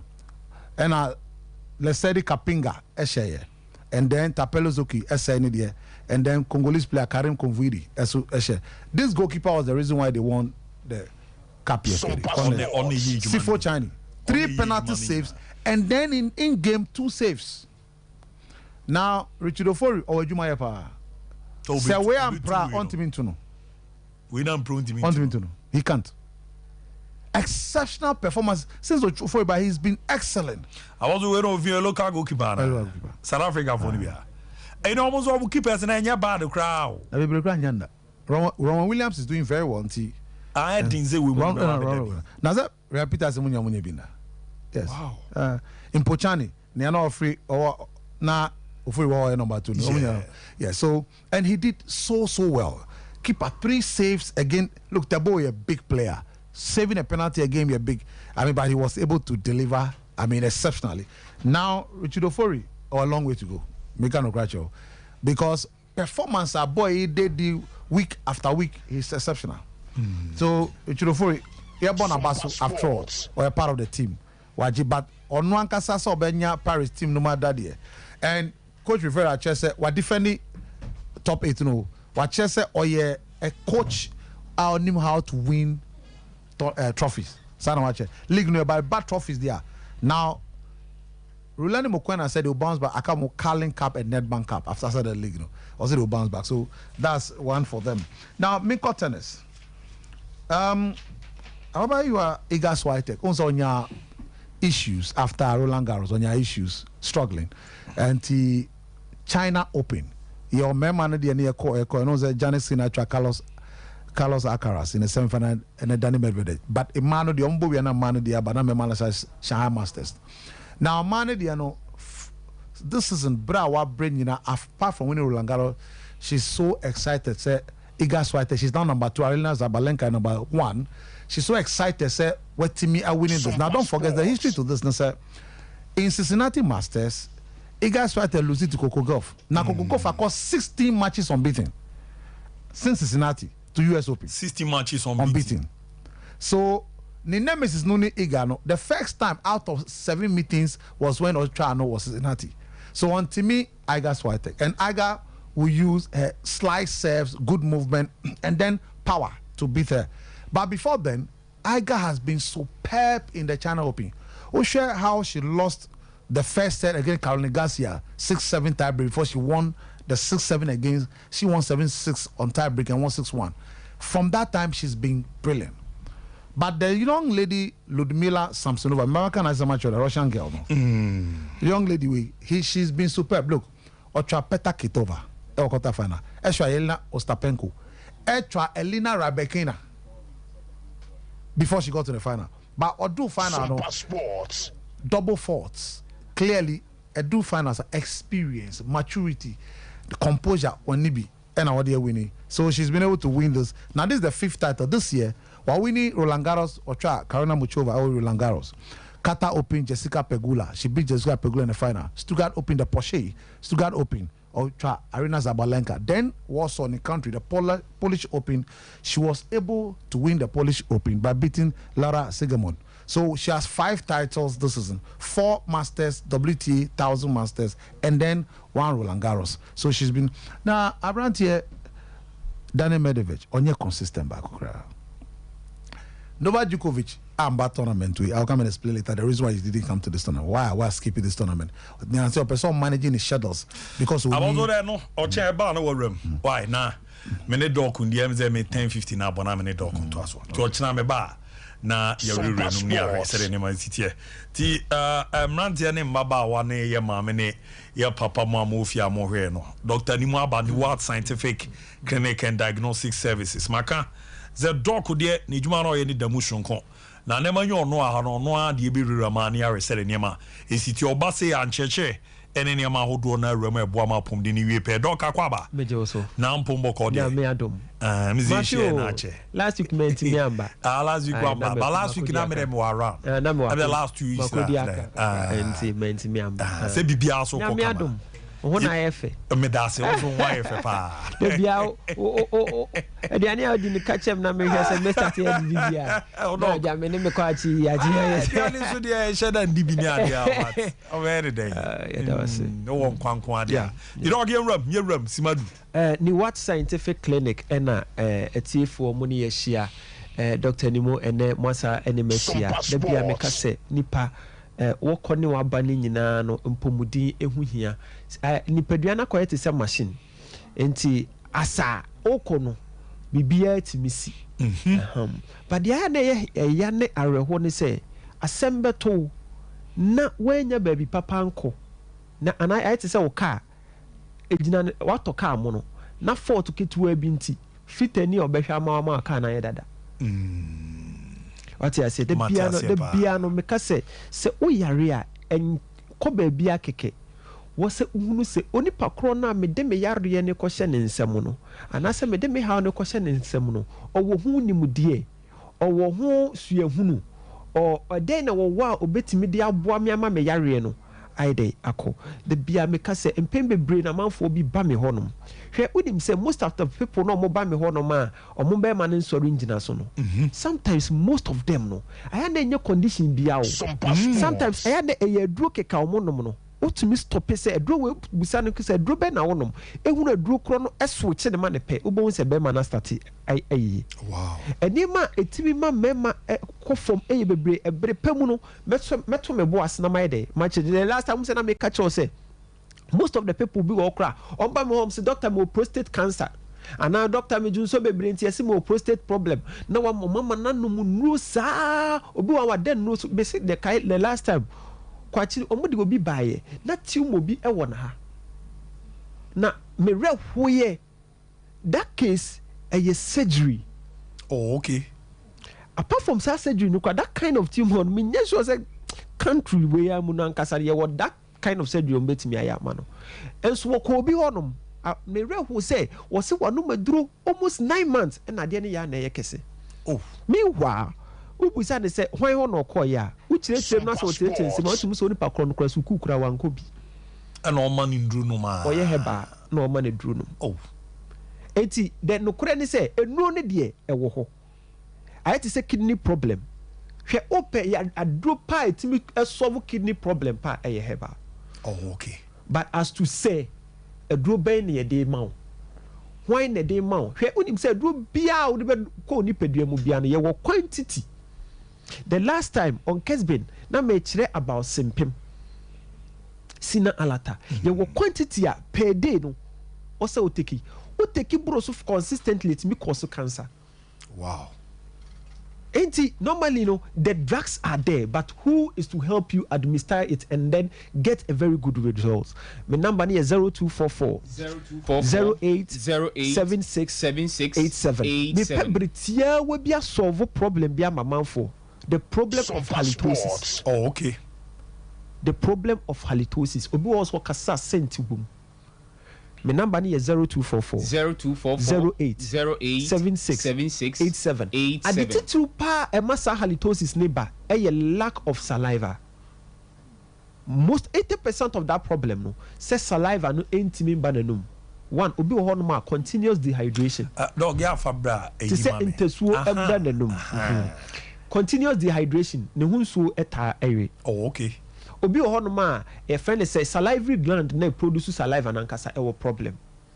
Obi so ohonoma sometimes obi ohonoma na ebia wo take a lot of medications bi especially the diabetes ni pressure for obi wo call yare so wonim se wo yare na ema salivary no so te.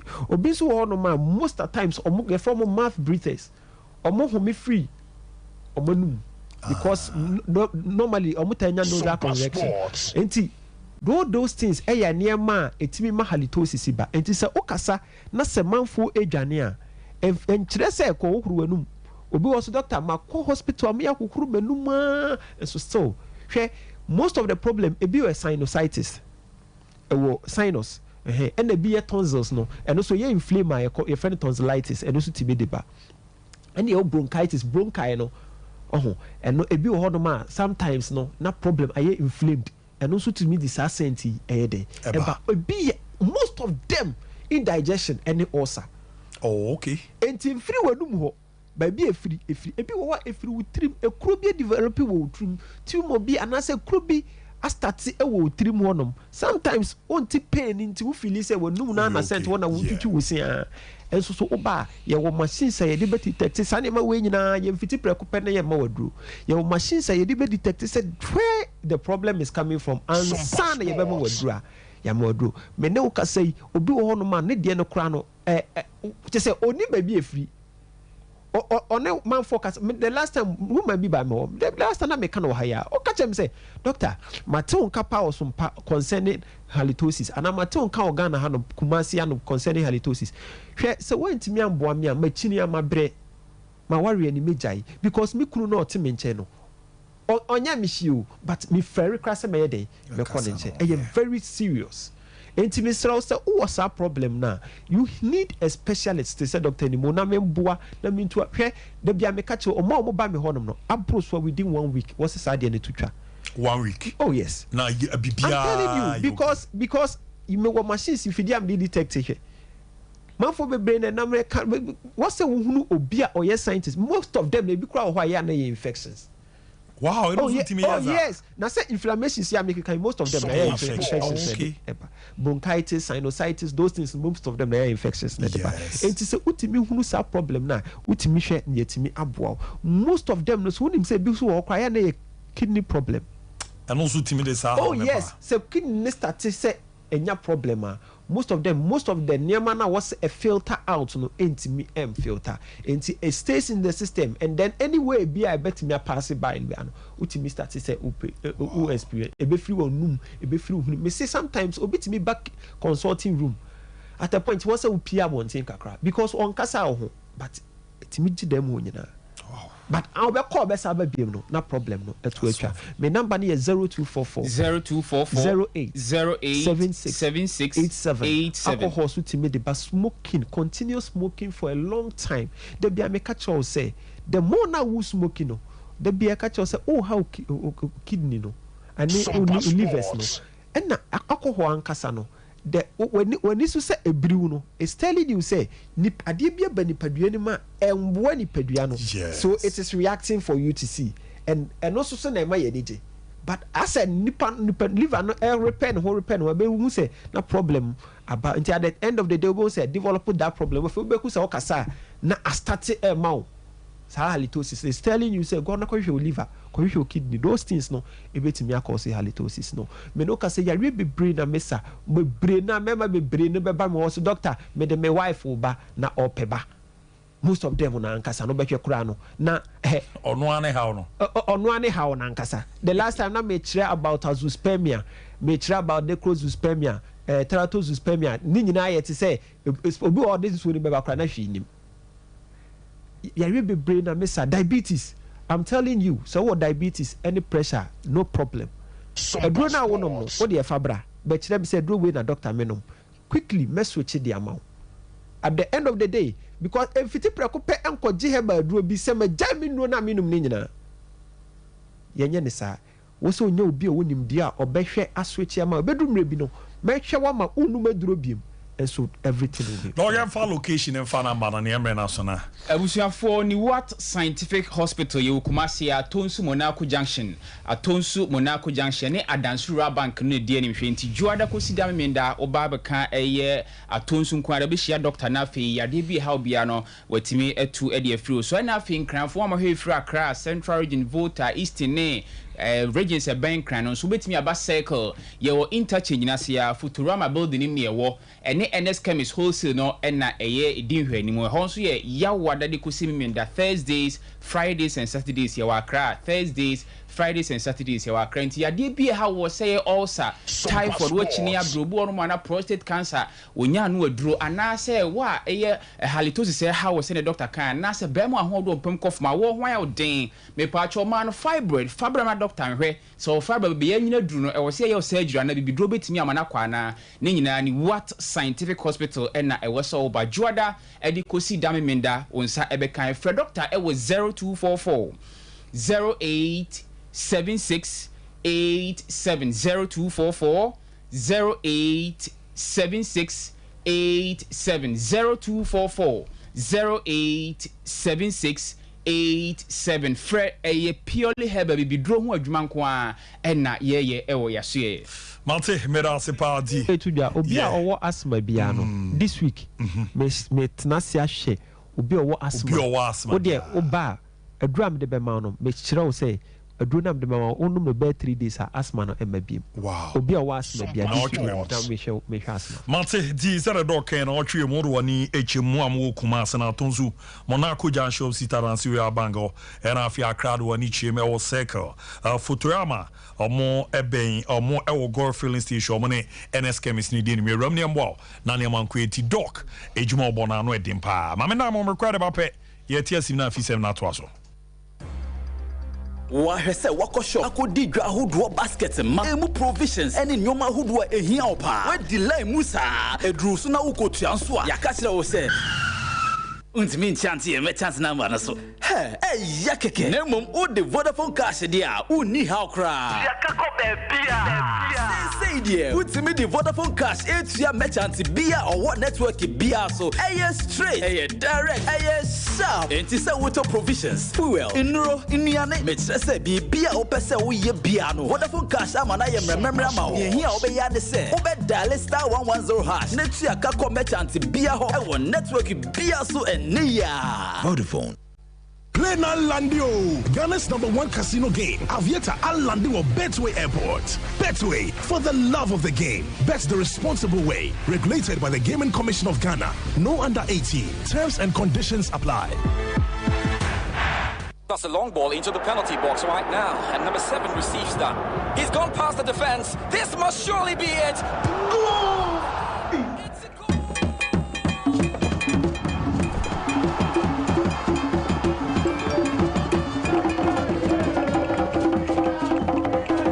With only 50 pesos, you can win 5,000 Ghana cedis weekly in the Betway Tap In Jackpot. Diwihine. Bet responsibly. Not for persons under the age of 18. This advert has been approved by the Gaming Commission of Ghana.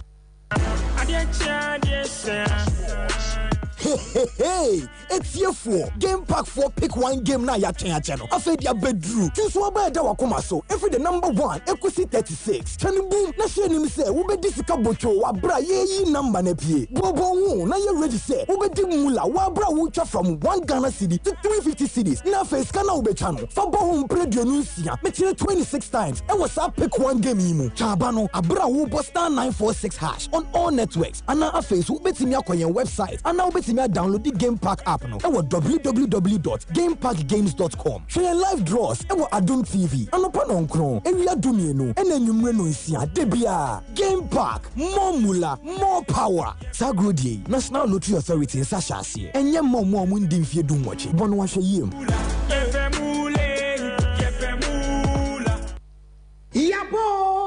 Yaba Sompa 90.7 Adisi said ye beni nyina ye benyanti ase e wo soma wodo aye wo muninti Sompa 90.7 ya hyehyɛ dwumadi a yato ne din sɛ ugidie ne sen ye ne asofo imamfo nananom ye besi nkonwa na topics bia akwan no nti ni wahyew a ye gye nwakyinie no obia de gidie aba abeboa ebi ni sɛ aware dodoɔ esubo ensanom awosiesie ani bebre a ekeka ho sajumedie ubetie bi was Sompa Sunyane 98.9 Sompa Kumase 93.1 Sompa Nkransa 90.7 and Sompa TV kwesia de bia enwumre no so kopema enwumre no nkron kwesia de bia ubesia me ohinini amakrancha dozo a sofmami premeni yeni abedwafo na ye nyina ye suade ugidie ne sen me gidie ne sen ye nyina ye gidie baako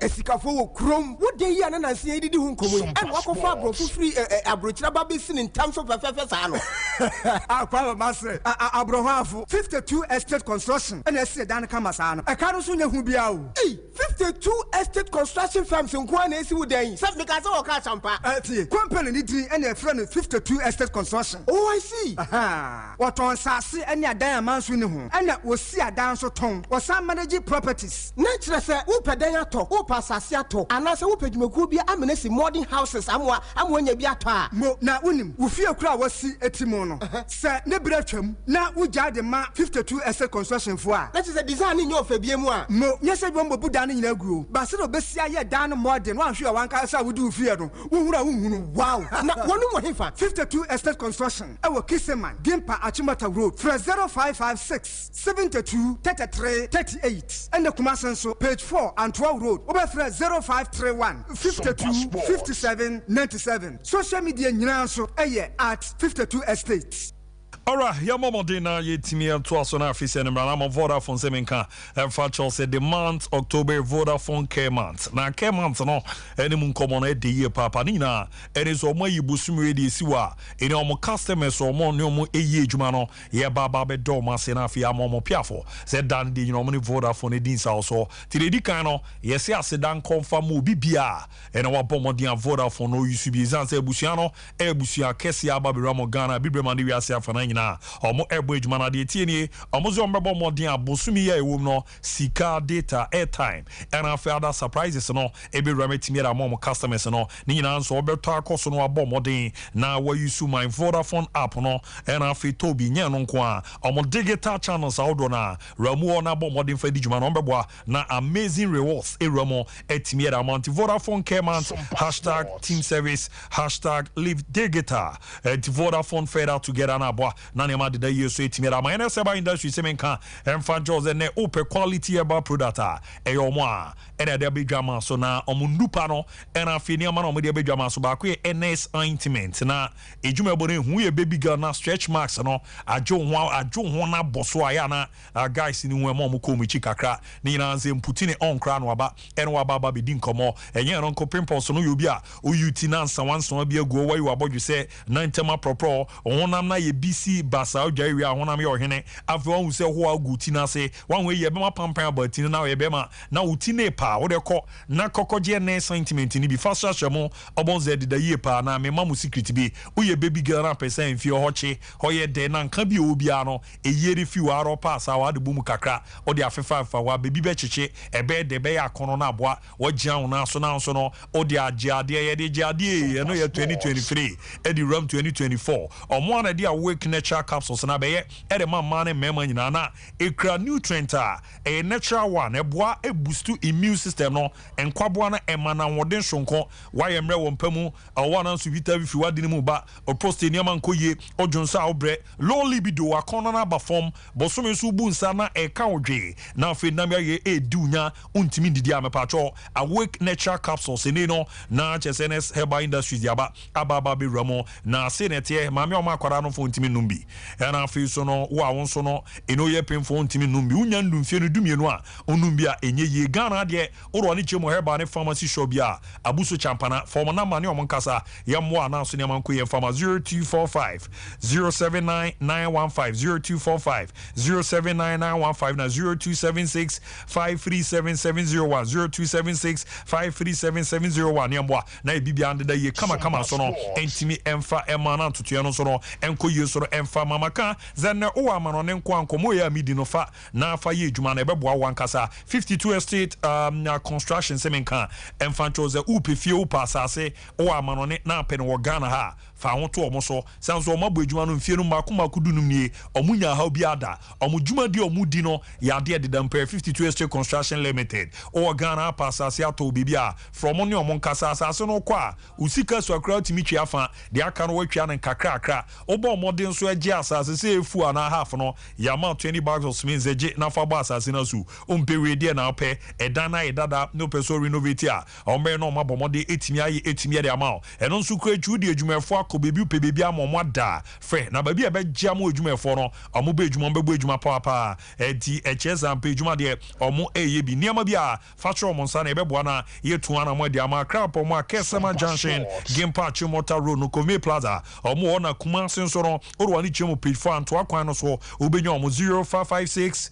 723 338 0556 723 338 na 0531 525 797 0531 525 797 52estate.com on Facebook, Instagram, TikTok okwa obonjuma pano mo ye no Royal Phone Ghana Limited ze men kan fan chose ne me chi ye me ya me kon ye me ya me ha ye me ya madwonku ye me ya ni nyina to atwa ni nyina ze Royal Phone mattress no ye too much da so a and na form bo se wada ye niam nso ko ye kama pa etimi ye man no mo komo no de man ye de no me pa atwa ni nyina ne ze se omo de no product no mo di badwama so ne ye gam ne bo no so wo form wa bɔ modern ase nya no ya bɔ mod etimi adi sunye papa aka ho a wada so afa adwempa de ababra papa amana suye amabra pa no ebi asomba so mo nso no etimi awie pa etimu nkomo no ye simple kra omunyuma pa di omobɔ modern the 16th Ashanti Business Excellence Award ye organizing the 20th anniversary Ermo 247 to the second open so no omokoji gold award onye no nko a omobɔ modern 12 Ghana Business and Financial Services Excellence Award no ye sign ebo mabaso na ni zemze ne obo modie ruamu nenso ewo mo factory premises so a omo di new ultra modern showroom bi aba enkonyo owo mo mattress ni bi na edi aye niema odo na wo a omo product ni bi na edi aye abekọ akwa kutu asokore mampon ofi wa na akọ CCC nti ruamu na yemo na ne manko ye pemfa mana betimi afọ mo na ma no Ghana bebia ne omo di nkomo ebebo na onso no wanyo omo product ni bi 0202 271,000 0202 271,000 Royal Foam rest assured ruamu ni amboa na ne mandeda di so enfama Betway maka za international break na ba na ye di one weekend ye besa di omo midweek ni nyina ze matches na ekoso no e wo se ye kogusu di hia ene ze wenye du mfie du nwotwe www.betway.com.gh www.betway.com.gh ba ko e di aba e madwuma di ne ye de kra ne se obo modi rom on site o ba bi o ya twa 100% back me pa jo keke so kwa ya bo modi a the golden booking code ne da ho offer emfa bi nka ho enyi bi mfim obomodi twa from 1 Ghana cedi erikoko ram 50 Ghana na mfa ye bomodi a usika no ye sande wade ma wonya ne bebi age se Betway se no ram mo aboni vendor bia ho na odu ona huso mo niema ne bi bobo ne atwo top up a me patwo o top up no hwe no mo nya no ma ye ya ye won hihie bebra ye de bewura me de ama na aboa ma ne ma dadi so etimi e de ama ntire hia ene ze wenye du mfie du hotwe ze okoche wadwe agiska de emeze nya bone na mo hihie no de mu edepa no Betway bet your way we no so a ye bomode and terms and conditions no ye apply no odwuma de ni mu bi eboa manema da yi so no etimi ediama kama pa na tentem so yambobo bonsem no bi so entimi emfa emmawa na cheze orwani chemo e Guinea Bissau weekend Ghana yamma no national under 20 ne ko ekokura ma coach si bazigi ene ne mario no kokoche o mer form Guinea Bissau bomo miensa o mo entimi antini na ye U20 World Cup qualifier yeres ye mario no ebe secure qualification no mako akwa ramo etimi abo ejuma na abo amantoto ye no akoye pre etimi ara moment mun komo no anopa Michael babedi echecho sere niema esie ko ye ni di ewurama ni nyina mu no na ebo amantoto ye ndeda di so etimi edi emo after no ena eba na wie na afi amanyeku ye Ghana ye mario ni biogiana na so a obo ejuma etimi ere ma ya na after the game no goli edidi nkoma akra na nkoma odi che Ghana for no say na obomode ni nsem ni tuja. Thank you for your support and prayers. As you can see, we've won by 3-0, and the return leg will be in Ghana at the Accra Sports Stadium on Saturday, and we need your prayers and your support. You all should come in your massive numbers and support us for the win. Thank you.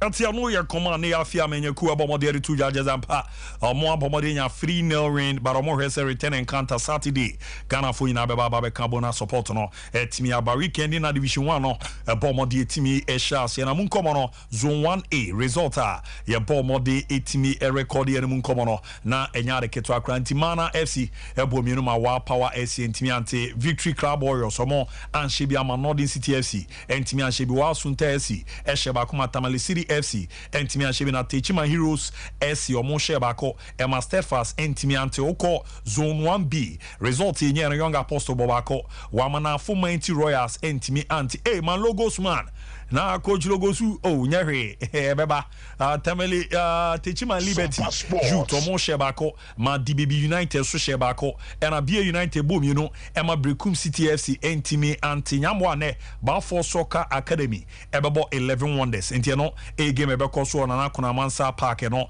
ewo nsu atre chuma si krom orwa ni chemo zone 2 a result a ye bomb de etimi e record ye no na se ni si ete young red bull mo ebo mienu manu edi bi ase bo mienu and a Rose Park e share ba Koma Sky FC Entimi anti soccer intellectuals ebo mienu ma future stars nso no ebo mienu na Swedu All Blacks omo anshebi Emma Mina Sharks eko bomba ko Park Academy ebo mienu ma Nzema Kotoko Entimi anti Monsieur Zebusia abonto drafts IDK ID Pandi na your first game no say Real Stars MZ Real Stars ya de pa bi one there na ya but ye show mo one na Asekem FC omonso anshebi Emma Baseke Holy Stars kokobo mo ba ko na jese no so no na ano edin ye papa na game ba ko na ga oze todwa ene ntimi enwram no na mo fi ni za ready ye ram ni ye nua Daniel Thompson edidi di nkomo na ye biza Thompson a Vipers a Queenshia no ni mu nkomo ne se de niam ne si ekoye no ochechi mu abomode de nsema wodo na etimi ewuram na jese obomode ye yamresi ne beba na ya ba biwuram no so na aboama ne ma dadie Amazon free Manchester no so ye record ye no senete okwa United omo anshebi amako foidia sympathy omo so entimi anshebi na afi Golden Kicks eshebako Emana God FC eshebako Home Stars FC enso eshebako Emanino orwani echema na oresere niema esi etia na jeze weni hohoi United FC omo so entimi anshebi na nkuti United anshebi ama Tram Divisa anshebi susu BBS eshebako Makotoku Royals so no anshebi na Still Believes FC enso ebo mienu ema King Palace FC enso etimi eshemi no FC Nania anshebi ama Accra Athletic so no entimi anshebi na Kachi All Stars shebako ma Vision FC ekokobo mu mienu a coach James Obin na unzi juma na obone yade ano eden papa na yamra na the league proper no yemedidi nkomo Accra wom dia ya bomode ma the Bread Power Ghana Premier League no matches out na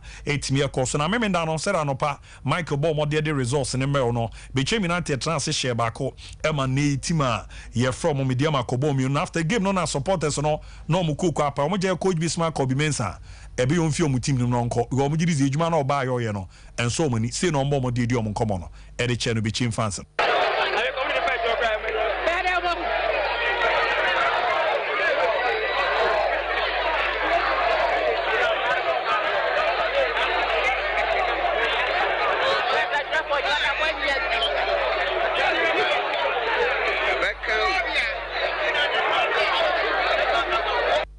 Ati beche van na this away na jeze ni na no jeze coach no mo giri ni oto aso etimi embo mo ye renra score line no so ebo mo den etimi eram no na no eden kakra na matches ebo mo dey recording en ra no na see net here Accra to focus shebi ama dream says etimi shebi after the game no pay friend ni Martin Koopman yo coach the Martin folk no odin komo Accra the fan team no jeze on ni team no on uzo ni striker say no obo mo dey den nsem no etudwa I see my team the way of playing, and I'm very happy about that because we start on new, and the reason is that we want to play football, and I think we'll show the people also and also the technical staff that we can play football for sure on the midfield. Defending we are very strong, and in finishing we missed something, and that's the reason that it's a draw. But I'm very proud of my team. No, I'm not worried. Yeah, but this is football. And if you see what young team we have and what's happened in the pre-season, we did a very good job. We have no striker. I tell you again, we have no striker. Isa is going to abroad, and we have no striker back. So I tell them every time. So yeah, so we missed a striker. Yeah. Do you think Kosala was good? Do you think he was good playing? No, he was not good playing. No, if I see my team... Tell no your command, you know, pay perfect Martin Kuma, but the other two judges on no striker, na striker bakwa, Nina, and that's the Isa Kuka, no Quabruchi, Obia Mamma Bishim. Nanya Kashala, na mobile pieces, ya Kashala, team chef who go now there. A Rojabo, no Bobia noble. Unze no Bobby. No, bisa unze no Bobby. eti eno ye nkoma ni pempa na bomode timi area tuja na enyo no nko na bomode didi nkomo pempa friend Wilfred Domon e coach Edema Dream says on draw munye no so say no bomode ni sem tuja. Very good game. A KG game, very competitive, so to speak. I think the first 45 minutes was fairly balanced, but the second half we took control. We controlled the intensity. We created some pocket of chances, but the last boss in the final third was a big problematic, and that is why we finished on a 0-0. Disappointed in the fact that we couldn't score. Eltiano ya command prepare for Wilfred Domon a bomb de timere to Yabwa manema the other score line bomb de timere record no say na na eno so no esi etia na no edin ye papa eti Karela and she be am Great Olympics and she be any go stars bomiensa Maria Tamale United intimi ante na Nations FC e share back ma Legon City share back coach Kasimo Kansi Mengel on draw no munye no say no so bomb de den common ejai. I would say, unfortunately, we didn't take our chances that we created. Good boys have our chances. They had a half chance and they scored the first goal. We had clear chances from the first half and the second half. We couldn't take them. So that's the difference. Good boys have our chances, about goal. Oh, I'll blame my players for wasting the chance. Oh, sorry, I would say, unfortunately, we didn't take our chances that we created. Good boys have our chances. Tiano ya commodity to judge the chances no man share or blame your only players no be more after no captain Emmanuel Boahen and so about modern coach in some can also no Eddie Biso so say that Boahen so about modern tuja. The coach can no credit because win na at least game na ye be bonus in a good game I was say it me a 3 points on account so the mechanism the coach no benya butrama because I think I started and a match no so a match after match it is a ya border we na e bit ma ko obisu home ground aka ko point and points so mechanism so we nya butrama because jumana na finish na started Premier League the mechanism Tiano ya command Emmanuel Boahen captain at the moment bomb de timere to jara score lines are and also yetimi record and no scene and also ni siete once you are no na chase you are bomb de sheba kwa sama te sentiment na pando heart of first na fiene bofo akwatano obi ntimi an share ne yonko table no we are still bofu di kan this is your more en lusu game biaye ejuma no mo bono mani abre power pa mo ewo 8 points Legon City toss me no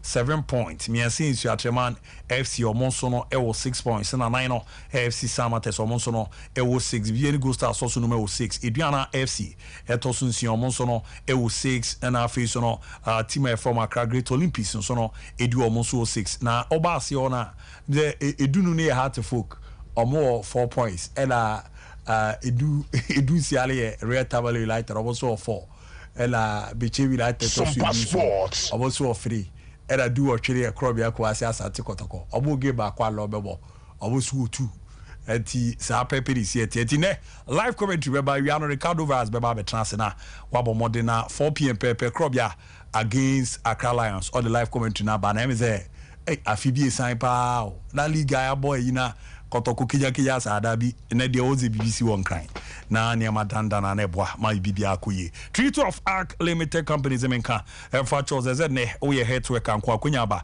Canada UK robeko akokuru ye doctor nurse midwife lab technician akonya na ba na afi so pesoko ekokuru mu ekosua de Canada America North South Europa ye brand ye do footballers ne boaji sports visa etimi ma mo won sa no dwuma de a tizodi amoku abon katekwan no watwa ufu amana tonkwan mu Denmark, Malta, Italy, Romania, and afi Poland ne amama ahodo na so no ye robeko akwakura mponu ni sa njuma ne omonkasa ne be ne nhye ye etmi edi amagana setena ye din Canada, US, UK and a Schengen state ne nyina give visa ama 0531 6442170 0531 6442170 0531 633 556 0531 633 556 na 0205 572076 0205 572076 so pomo ewu kumasi ado atoma salachi omo bena prepo junction na kaso New Market Road no Fidelity Bank abansho no ye boa na wenyo omo na ya hwe na ntoto ye no adaye pa etimi edi ama kama kwa ba agomia bram kakra ma me ansa na medi nkomo ba kwa bana apostle na Michael abomode edi mawie ti bram kakra ma me na yes abudi abi interestingly results ni be quite surprising e bi so nye surprising First of all, I think Heart of Lions is proving themselves to be draw masters in the league. West area, their first few games of draw. But this is the Ghana Premier League. Abu, sir, Opeso will keep up your place in the league. Your home matches must be must-win games. Home matches, no. I will say must-win games. Omamba Premier League move fresh in and come fast to surviving in Nano. Home games they make sure someone sabiti maka results on the 3 points. Then away, no akako pre one. Be no the ababe count. And let's lose crampo few cramp away bear 2 or 3 and 4 be crana. When him send 4 points and then kwa bit mama na day. A bit mama ne baby Eddie Ejina. So I say na 3 points at 17 matches. Abu Dhabi. I think 3 4 12 there be 3 7 21 then 50 almost 51 points. It's only about 35 and 40 points crowd fee crana. You are good to go. So we'll be many a crowd at the account. You're moving on from that Bofa Kwatamo. I think sir Kumasi Asante Kotoko legend. Coach from Pomas who did you my pa. They don't lose but Mubafio Babesho. This is how you bought the Ghana Premier League. Omunusu are we, Bobefia or Babesho. And I think sir Ukunya a goalless one concede on next home game there people will be out making sure of Betiano. That is how we a new team that's about the Ghana Premier League more you are supposed to play. And my member could Frimpong Manso Abaso said per circumstances of finding itself in at Bofakwata no pressure what the Jumanim any Jumedia ko in and I'm for G2 Mizana and Timmy Crampanko is successful. No, he has started on a very good note. To lead the Ghana Premier League table as at this time. Abu, it might not be so rosy, say beyond better watch it, but I think it's a good start for Bofa so much that particular resource. Bechem for see Keleke Bobi, Yenya name Pamo air coach, called Mensa Manenko, Munyabutre. Munyabutre. Bechem for Munyabutre. I think you how many matches. And yet training for Abu Dhabi. It's not easy to no there be so monsono calculating the score line there bano. No result in Ibu. Abu score line be all kind last time team became for. Abu. Okay, last time my team be became 4. But Abu, let's be realistic. Key players are not more became no more. Especially with their centre back pen no more. Abu Simon Echo. And I former Kotogo midfielder. I Kotogo midfielder I cry Latifa Nabila and Oko. Above all, no more Makabiao. Abu, would you be also to change? Could Kasim Mengo Yajuma for 6 consistent years. No cover players, no. But to replace him, no, in terms of style, understanding how a players in the Krabeji coach in the new system, no, it takes time. It takes time. They be assassin with Mekau. Who became United supporter? Who the same became United no supported Chelsea? Pochettino about say a man at time. The same became United no. We are Manchester United fan. Eric Ten Hag lose a man at time. Who coach by for Fraba? Obia the whole 6 years. Obaya just 3 matches was Yampamono. Let me understand. Let me understand. Oh my entiasi. Munyabotre. Do mo reason no mo kan on Abu munyabotre. E ba mo no wo issue bi say oba omo home na omo share dem pa. Abu and omo lose so much early stage say no ya one. Omo kai last time show before. This is a new manager. It's not only players that need to adapt. And your players in quite an adaptive environment be money. Coaches also need time to adapt. And me 2 years ago, Mensa ebe hiamre so obeti me e de adapte na nyoma koye di ama bechem United. Then Kumasi Akazu folk, mameko Akazu folk asa mabakotoko. Akazu folk coach so muni striker. Yonde e de o. Kojo bi e de sports. Kashala eden o. And then Kashala ya na yebo preseason no mo say Kashala Ramos, Kashala hat-trick, Kashala. And then the Kashala they musu ni striker. Aba, Wadaroma has to folk ni new. If you don't get results in 1, 2, 3 games, excuses must stop. Do your talking on the pitch. Yenim say we a new coach. Usu be here time and sana team net me adapt. Yen ka say has to folk. Empia wetiku anase house folk empushi mfa nkosi baby. But Abu Dhabi. Obe catch say house folk any striker. I will never ever agree to that due to the number of strikers they have in the team. And coaches, House of Folk have supported their coaches power. This season, and the transfers are House of Folk here, Abu Dhabi. It shouldn't be underrated. They have a very good team. Even if so only striker Kramponu in that particular sense now. And they have a very good team. House of Folk players individually, with them, I mean, team the Krampon fan to them, but individual players. Your for player A, player B. So that Makacho say Kofi Abesima, you can't top 5 centre backs in Ghana Premier League more no count. Yeah. You go Division 1 top 5 centre backs na you count Kelvin or say SB. No count. No count. You can see you top right backs for Ghana Premier League and pedun count. Yeah. So all the signings are House of Folk na individually these players are key players. See defense and midfield only problem. Now striker no one for Kasala ba. And no man ko fa bet you on the din buy. Mate. And you could be junior man ko fa na din buy. Excuses in the door so do. Mate me no be shia why. Mama call Roxy o maso enin common sima do. Oban yakwa ba. New senior. Na bibi aboko de. Crystal do mo. Roxy so edwuma for no bia we. Obia we. Mate yemra ma sima do ni enin common na de owo de mai. Ye chetie for a mutie Sompa. No more here Sompa TV so. Sompa Sports. Is say Juma Kesia pa na ekoso Sompa Broadcasting Network.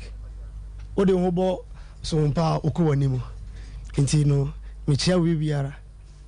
Afi abai me ombe na omaye we ni ya ma na afi ya na yakoye nim ni ade ana abo ama ne ma de dadin so no etimi ara ade gi mo hwe na mo mbo ame we da akunya no gratitude na ye hwe na yemram na bibia ade dadin nti yanko is ya dem ze bibia ye yanko. Okay.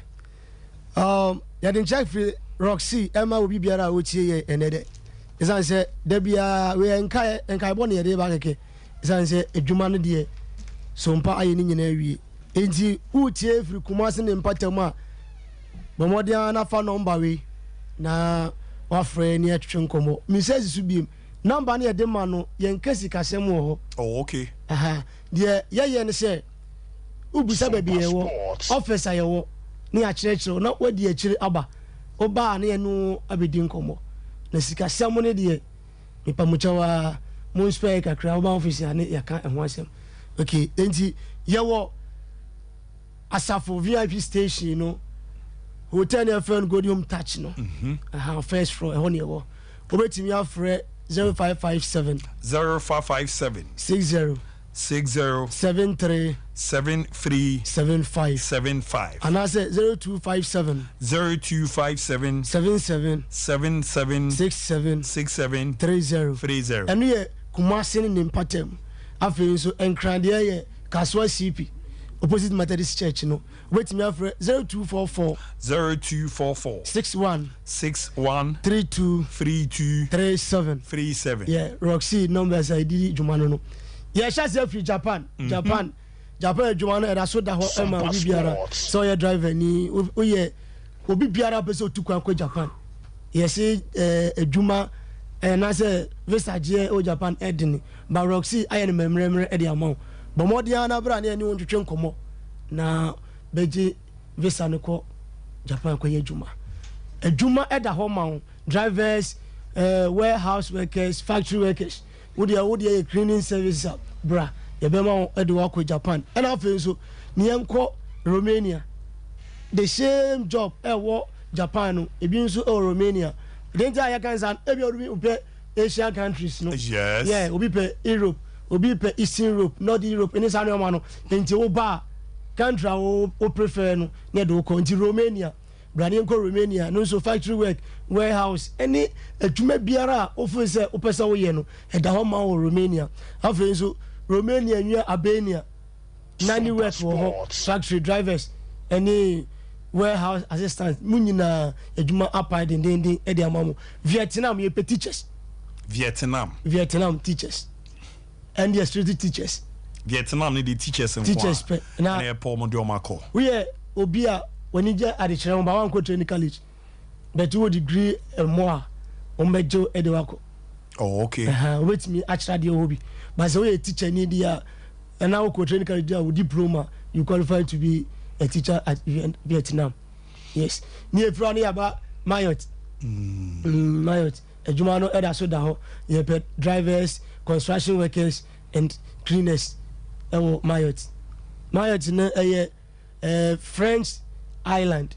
Oh, okay. But Ben Africa. Now the man is a son say omudi Euro. Euro passport omudi Euro. The any harness bebre. Oh, okay. Say the man buy be my iska. No correct. Nti wo Euro de benya no Albania na say muzu edibi wo Mayotte no. Na on drivers, construction workers, waiters and waitresses. And after you near about Dubai, taxi drivers, and we with me type letters, 1,000 letters per minute. That be typist, and now and more than one in young din Dubai. After you pay delivery boys, taxi drivers in construction, and aluminium fabricators. Your car construction now more that bracket in Munyan, a Juma pie, Eddie amount. And Nimia Catanso, a Juma Hossa, a Demobiara. It and then the Yankaye, and the Becca said, yes, Shassian, and one a Juma Pana, Pepe, and also so you call Canada, a Juma more and more Eba. First, you have drivers in Canada, now drivers about Canada, yes, and Australian so Ediano. The same thing. There no can be a Bahamas. There no back once in Bia Oba, a Bejo, near more. And I've so say open passports, birth set, any BBA, and voting Chababia, bra. Now in fancy Shabapa and Tomana, Usika could be baby. Because passport will be a chini, the one business I'm reading Sankai. You chose a 2 days, 2 days newspaper on Saka. Roxy, as I said. Ye nintro de eka no enokre na ye nya dwuma nso nsi obi so na yakone nipa ni ho ntino ama ohawaba na afen so private jet rentals no obeza wo private jet oba Roxy ebe boa wo sa apana so me enka ye ma me fa number ni ntuja ebia na usi na uti radio no anase obi shop na koy na TV no so free wa 0557 60 73 75 and I say 0257 77 67 30 and you Kumasi and in Patem ya Asafu Godium Touch be VIP station one mono and I said the Ethiopian station one mono have and cry and in Patem Kaswa CP opposite Methodist Church. And we say 0244 61 32 37 and the one no and ave o pese o renew o passport no e be a passport no nya bi da ba pese o renew and also ye and also adwuma no edoma enti ye je foforo ye renew and our birth set and so ho so what I say enti America adwuma no e ho ye bo nka ye adwuma no ho UK no so eda ho twen obi biara bra Roxy ne fa untu kwan what I say but na Africa country we are obi mpese what Mauritius the most peaceful country Africa ha no eno so adwuma eda ho no mo ma Mauritius na eno so obetua dollars enye Africa enye cedi no obetua sa ye pay waiters and waitresses edomako construction workers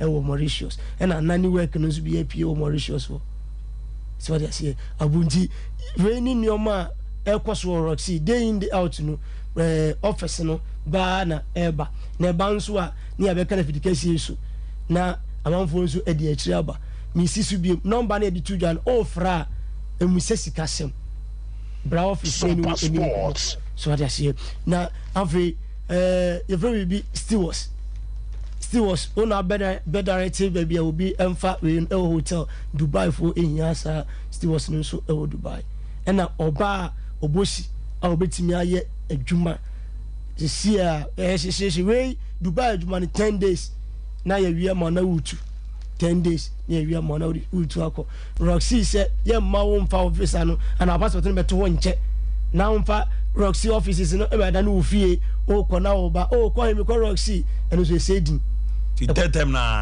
na and I say yentimi nya ma so a ye be kiro obi bana mu ntimenya mama na huzo mu de adwuma no mu ntimenya oboy ma teme da se why essential Roxy say eyese utukwan and the hunya pa Malti dia no ye Roxy o maso ne kokoko ram din come na on 21st can examine ka ever just o mo expert in sciatica o mo dwuma o mo ye ne ne mo di ra no ya dia no edin ye papa ni na mo na ebo na so no we gian na so na ne ma de da yesu no etimi ede amana sciatica no what trans amato asinti ne twetwon ane ya ram osisi obebi amwa ma ontimi gian na so e ho nko an e hwa so ano ede amanye no nko o mo boa ya ye bia stroke diabetes no fruity su ba besi na no ye be so no edi amomo lab kesi a eno ne yehwe ne edi adosuru so na scan services no e cost Friday bi ato for na gym massage no na machine treatment no e gam more than 15 branches Ghana bibia omo ebo adwuma Kumasi and overseas junction oben afro radio boss say Council Court Tesco junction me on crowd me market Sunyane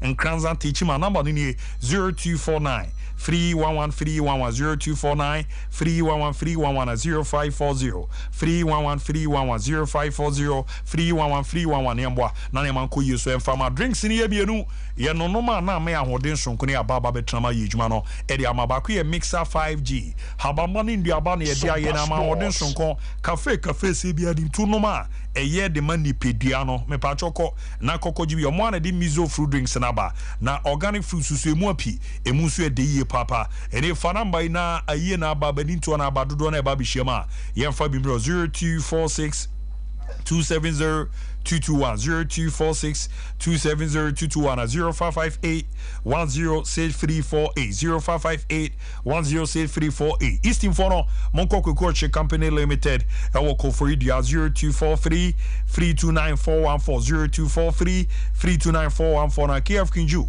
Enterprise Orwani Chemo Kumasi a no motor Swame Obawa Modena Nwenyebi 0544 483 392 0544 483 392 Esmanzi de mixer 5G na mizo food drinks eno a ene wo se agene de boba na eboa na ne ma de da din so no etimi edeme nature medics ndupa no onjiri akona kokojibi na wakichi dimpa herbal mixture e effective malaria fever typhoid fever wonuma to wo na honam yo ya e dimpa herbal mixture omo na de gastro mixture ba yefuya de away you to ase crack to do kwa so pegasto mixture ye the menso plus mixture na ba nyera ma baby girls no boso me bu say count dey niama nko ye intime mba ye ase ona ebc basa na baba be robeko pampan ni bibi obia no eye fi obebi be chiche eye menso plus mixture ene ebo amane ma ko ye ba shop awdo na obenye before mana mana kan ha ne mbo 0248 778 899 0248 ya mwana shishenu kuye mfama miki brame na apostle mrana mehe se mit mama for mre kakra ne didi nkoma abu kwesi apia ne team na kwa kodru Sudan. Oh, okay. So met me the pictures not to swear Sudan in Penifone so aba be sure Sompa Sports they are going to prepare the process na omasho omujumedia say as has been reviewed previously omo ka another set of technical members who are omunombedi jumano Eriama Sudan omo national team no medin capable bodini biawa so now the insert no will be the 3 Ghanaians inclusive Kwesiapia omoko akobo jumano so Kwesiapia ni role no technical director then na you see Fertut no a general coach assistant coach coach Ignatius Kwame Fosu na Salah Nuruddin Swaka assistant no then goalkeepers coach no Abdul Fattah Dauda ebeboa ndjumedie no Ihab Abu Idris a fitness coach. There was a recommendation for a Ghanaian fitness coach minim the Sani and Komono akwa Drew then Asad Saman physiotherapist Fatih Ali equipment officer Abubakar Ali Mahi team manager Hisham Abdul Latif ebe deputy team manager. So in all no our technical team now will be 13 or 14 based on commodity umbedi concerning the Ghanaian fitness coach, and then the Ghanaians now in the technical team now about 3 or 4 concerning fitness coach now on so ba count because here PSC Canada emuedu and the benefit a woman so emuedu so yeah we shine well say dwumedi okwa akodi no enye eye nkunimdie nemfa enyimonyam hyenso mbre ono ankasa ana eye Ghana mine he said we mo obetu omuka. ono abetwa fi na ketwam no okay isika no mo di so ono an betwa mo why 10 ma fatal dada no why 10 ma Ignatius Crash still botwe pa yeah obet me why 10 na kan be Dr. Jesus akwesi apia be 50k na yi modu ana tax account tax can obey in a tax account tax free wow yeah tie modu pa to why 10 bomb na bu tax office so that what to bomb tax office Mr. Kobe Mensah said you see football no a process a scientific football na from traditionally so first we go Trafford and anka ho chiro pa yes and the teams in kitwa need to make ya mean say more no ma share go for no ma be free omoko ji omani sa it is because your cycle your era the moment I obefa through a certain phase you know it me my team na ho odemba form and let's understand that is what Bechem is going through CCA you know blog na wo mu no Kasi Mengo blog I was saying nani and then Abesma could be Mensah there no and so about Bechem now we have just started the season it will take time before the players come to terms with their coach ne person omo ye ne pepepe I will not even spend time to talk about Omoko any Omo ba and now Omoko any Omo ba Bechem.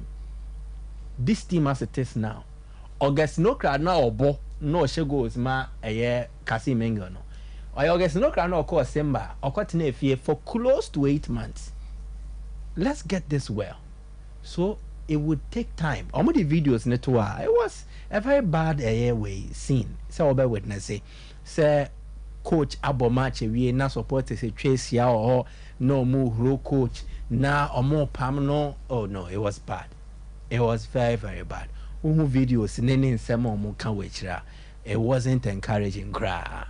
How many matches in our ball? Kobe Mensah and the season just started. We need to take time and allow coaches to work a process. If you give the coach no a considerable period, no the energy man now who progress be then it is good enough to take a decision. But I don't think so after 4 matches you bet me the say say coach no nyade intimon sake no we might be making a mistake and on him chrono why you order so he has returned. Give him time to do the job. I'm going to be Bechem results netoswa. Yeah man time no nye jumano. There are certain things he also needs to address concerning the team. Bechem a good starters, but they are poor finishers statistically. Omo games ni nano. First half goals are ma consider 2, goals are ma share 2. And kaya nisa omo keep 1 clean sheet in the first half in the games of Mabo so far. And that was against Dreams FC. And omo winning game no by a goal to 0. But in the second half, and that is where Bechem struggles the most. Second half goals are conceded this season. No, say goals na 8. Second half on Kwanoma 6.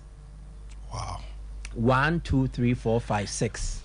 6 goals conceded in the second half, and they are concerned, especially from the 60th minute. Adeba. Na braba. Enti Enras awutie we ni ya. Mediama coach ne beka say. First half they be chamber ball, but second half they took control. Then in the same way na Ankasano, Bechem assistant Setosere and so they can say they lost it in the second half. So Kobe's game management, especially when opponents counter the initial tactics, no, it is questionable and he needs to work on it. I also share. About the Bram na membre no Bram Mike na ye can you na bu ma I was already na match no zutwa to ma me na to for coach na komo no dia mani beje pa has coach me me obey I say why dey brony well I don't need me man men ka say oni me na why dey brony well and yes brony well atade no well obo fire no. How? When a coach comes out, so they can say about player, say only striker or new gooder, a serious way on the sporting way, any more recruitment policy. Now, mostly the football politics, no, I have no officials name person over Sele or more out say, oh yes, sir, you fall out with them, or they will get an excuse and get him out. Mati, Abozo, no so. Now let me go to the Bechem thing. You see, there are two sides of it. First of all, the Biamikaza Mike, Munti has supported, don't even put them in. They are doing their, for supporters, only a different breed of people altogether. Many Munti has about football, a lot of supporters don't have to understand. For them, they come to the full sale, expect they win. In this situation here, club owners, no, Mr. Gama and the management, this is where they need to speak to the supporters to exercise patience. Esanya Butreche Chemu, the challenges they are going through after having a meeting with the coach. Because coach, definitely, there are challenges they be all go through. Be from yourself, like Michael is talking about second half. Those are game management issues. There are maybe so attitude of play, maybe so addressing among Kofono, Penjifono TRC, then Penjifono will then communicate that to supporters. Because what are the Abu Fifino Copac, I don't know. Win. Sama, SM Penjifono Cheche, Munchro, Munentia, no Musanya, Butrana, Mutu to make sure that happens. So, but for me, the most important thing, the coach should try as much as well start fixing things. Because Mike, look, no matter what you explain about, several questions upon you as well, most of them, and yet because omunyadie, there are factors be or and from, but because they're football, where they are, they will sacrifice you. A lot of them players who grab more than bonus super cranye, but they'll sacrifice you. Who they are say? So on one kasa, and as much as I agree, says early days yet, but on one kasa should try and start getting some results, reasonable results. So there's here. The game against Legon City is very crucial for him. He can make amends for that, even if it's a draw or even go there to win.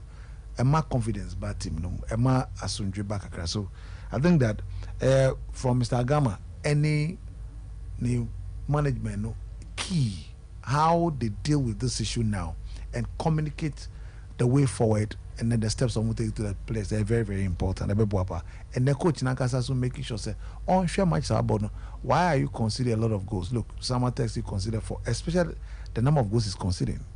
What they say, it means that with defense, with midfield, there are problems. So I know your coaching issue, he has to get it fixed to make sure that we're calling him. As of and Copan. For a coach there, I mean, the way a responsible remark for a coach to make. No. About team no more strikers. If you think you are going to have challenge because you don't have strikers, you don't even come there. You don't take up the job. And now you don't haul your players like that in public. You don't do that. I don't have striker now. It's not right. Me coaches on yes, I come and work with what you have. Unim ni omo no ba beje adwuma no. Afi na odwane. David coach be on your serious no yes idea. This is what you have. Ni has their money. Yeah, fire adwuma. Yeah, ball league na economy penifon tia say me still more problem baby. Try and manage the results. You got a second window beba. By then one year baby a to crowdful say to see what team no na what pen players no be no their share. But don't tell me you don't have striker. Who are you talking to? When you play the preseason, who is the one scoring for you? Why don't you? And your uncle and now say be boost and one share. It was the same players that were scoring. Yes. What is here? And Kashala now against Swatema one share good. And it will take time. Look, Hosh has a team. About 70% of the team is a new team. I bet take it time.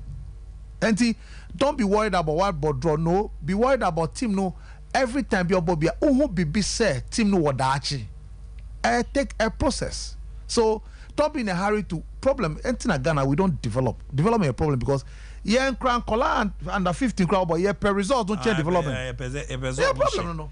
But all result now yeah. Send Colano near no yeah right. Then when near Ben Pro, you're Ben proving the goes now. And who you Bruni for? Oh, there's it. And to on your careful about a tough match. I must win.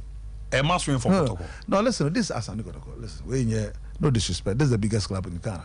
There's Asanigodo. We are Asanigodo. We are near market. We are team Kasi. We are near market here. Team Kasi and near market. What? Now, when you're back, uti so ni moto no uti moto na so kuma pima pima den. Baba. Sorry, I say. This is the time I say, Coach Prosper Nate Ogum, owning the players, you know, I'm making sure say. I'm proving the motto of the club as Asanigodo.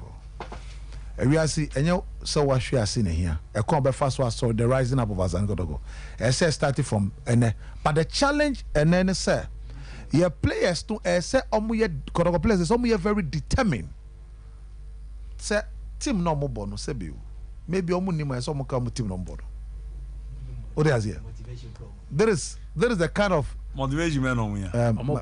League table Omo kobo ball na. Me per Michael submission. Oh, omo meaning baby off free by them. Oh, me come as. Abu. I was so. There is no motivation to league table. Omo kobo ball no be league table natural say. Mo league table. You be o ha. Ne o kan free da ko me o na be spa cho be so fi ba kuma man. O gra 50-50 me come as. Hey, I was so what about do 50-50? Me for ko ma. Me for ko ma. O ko dia ze bia li zo ko dia me ma sem de o ka bi ma me da. So you kotoko player or your coach. You tell league table ni before match. I want the be ball. And now want the ebufu bia o de ba kobo ball because o kai league table na no kai nsem o tu. We should also be mindful of the club we are playing against.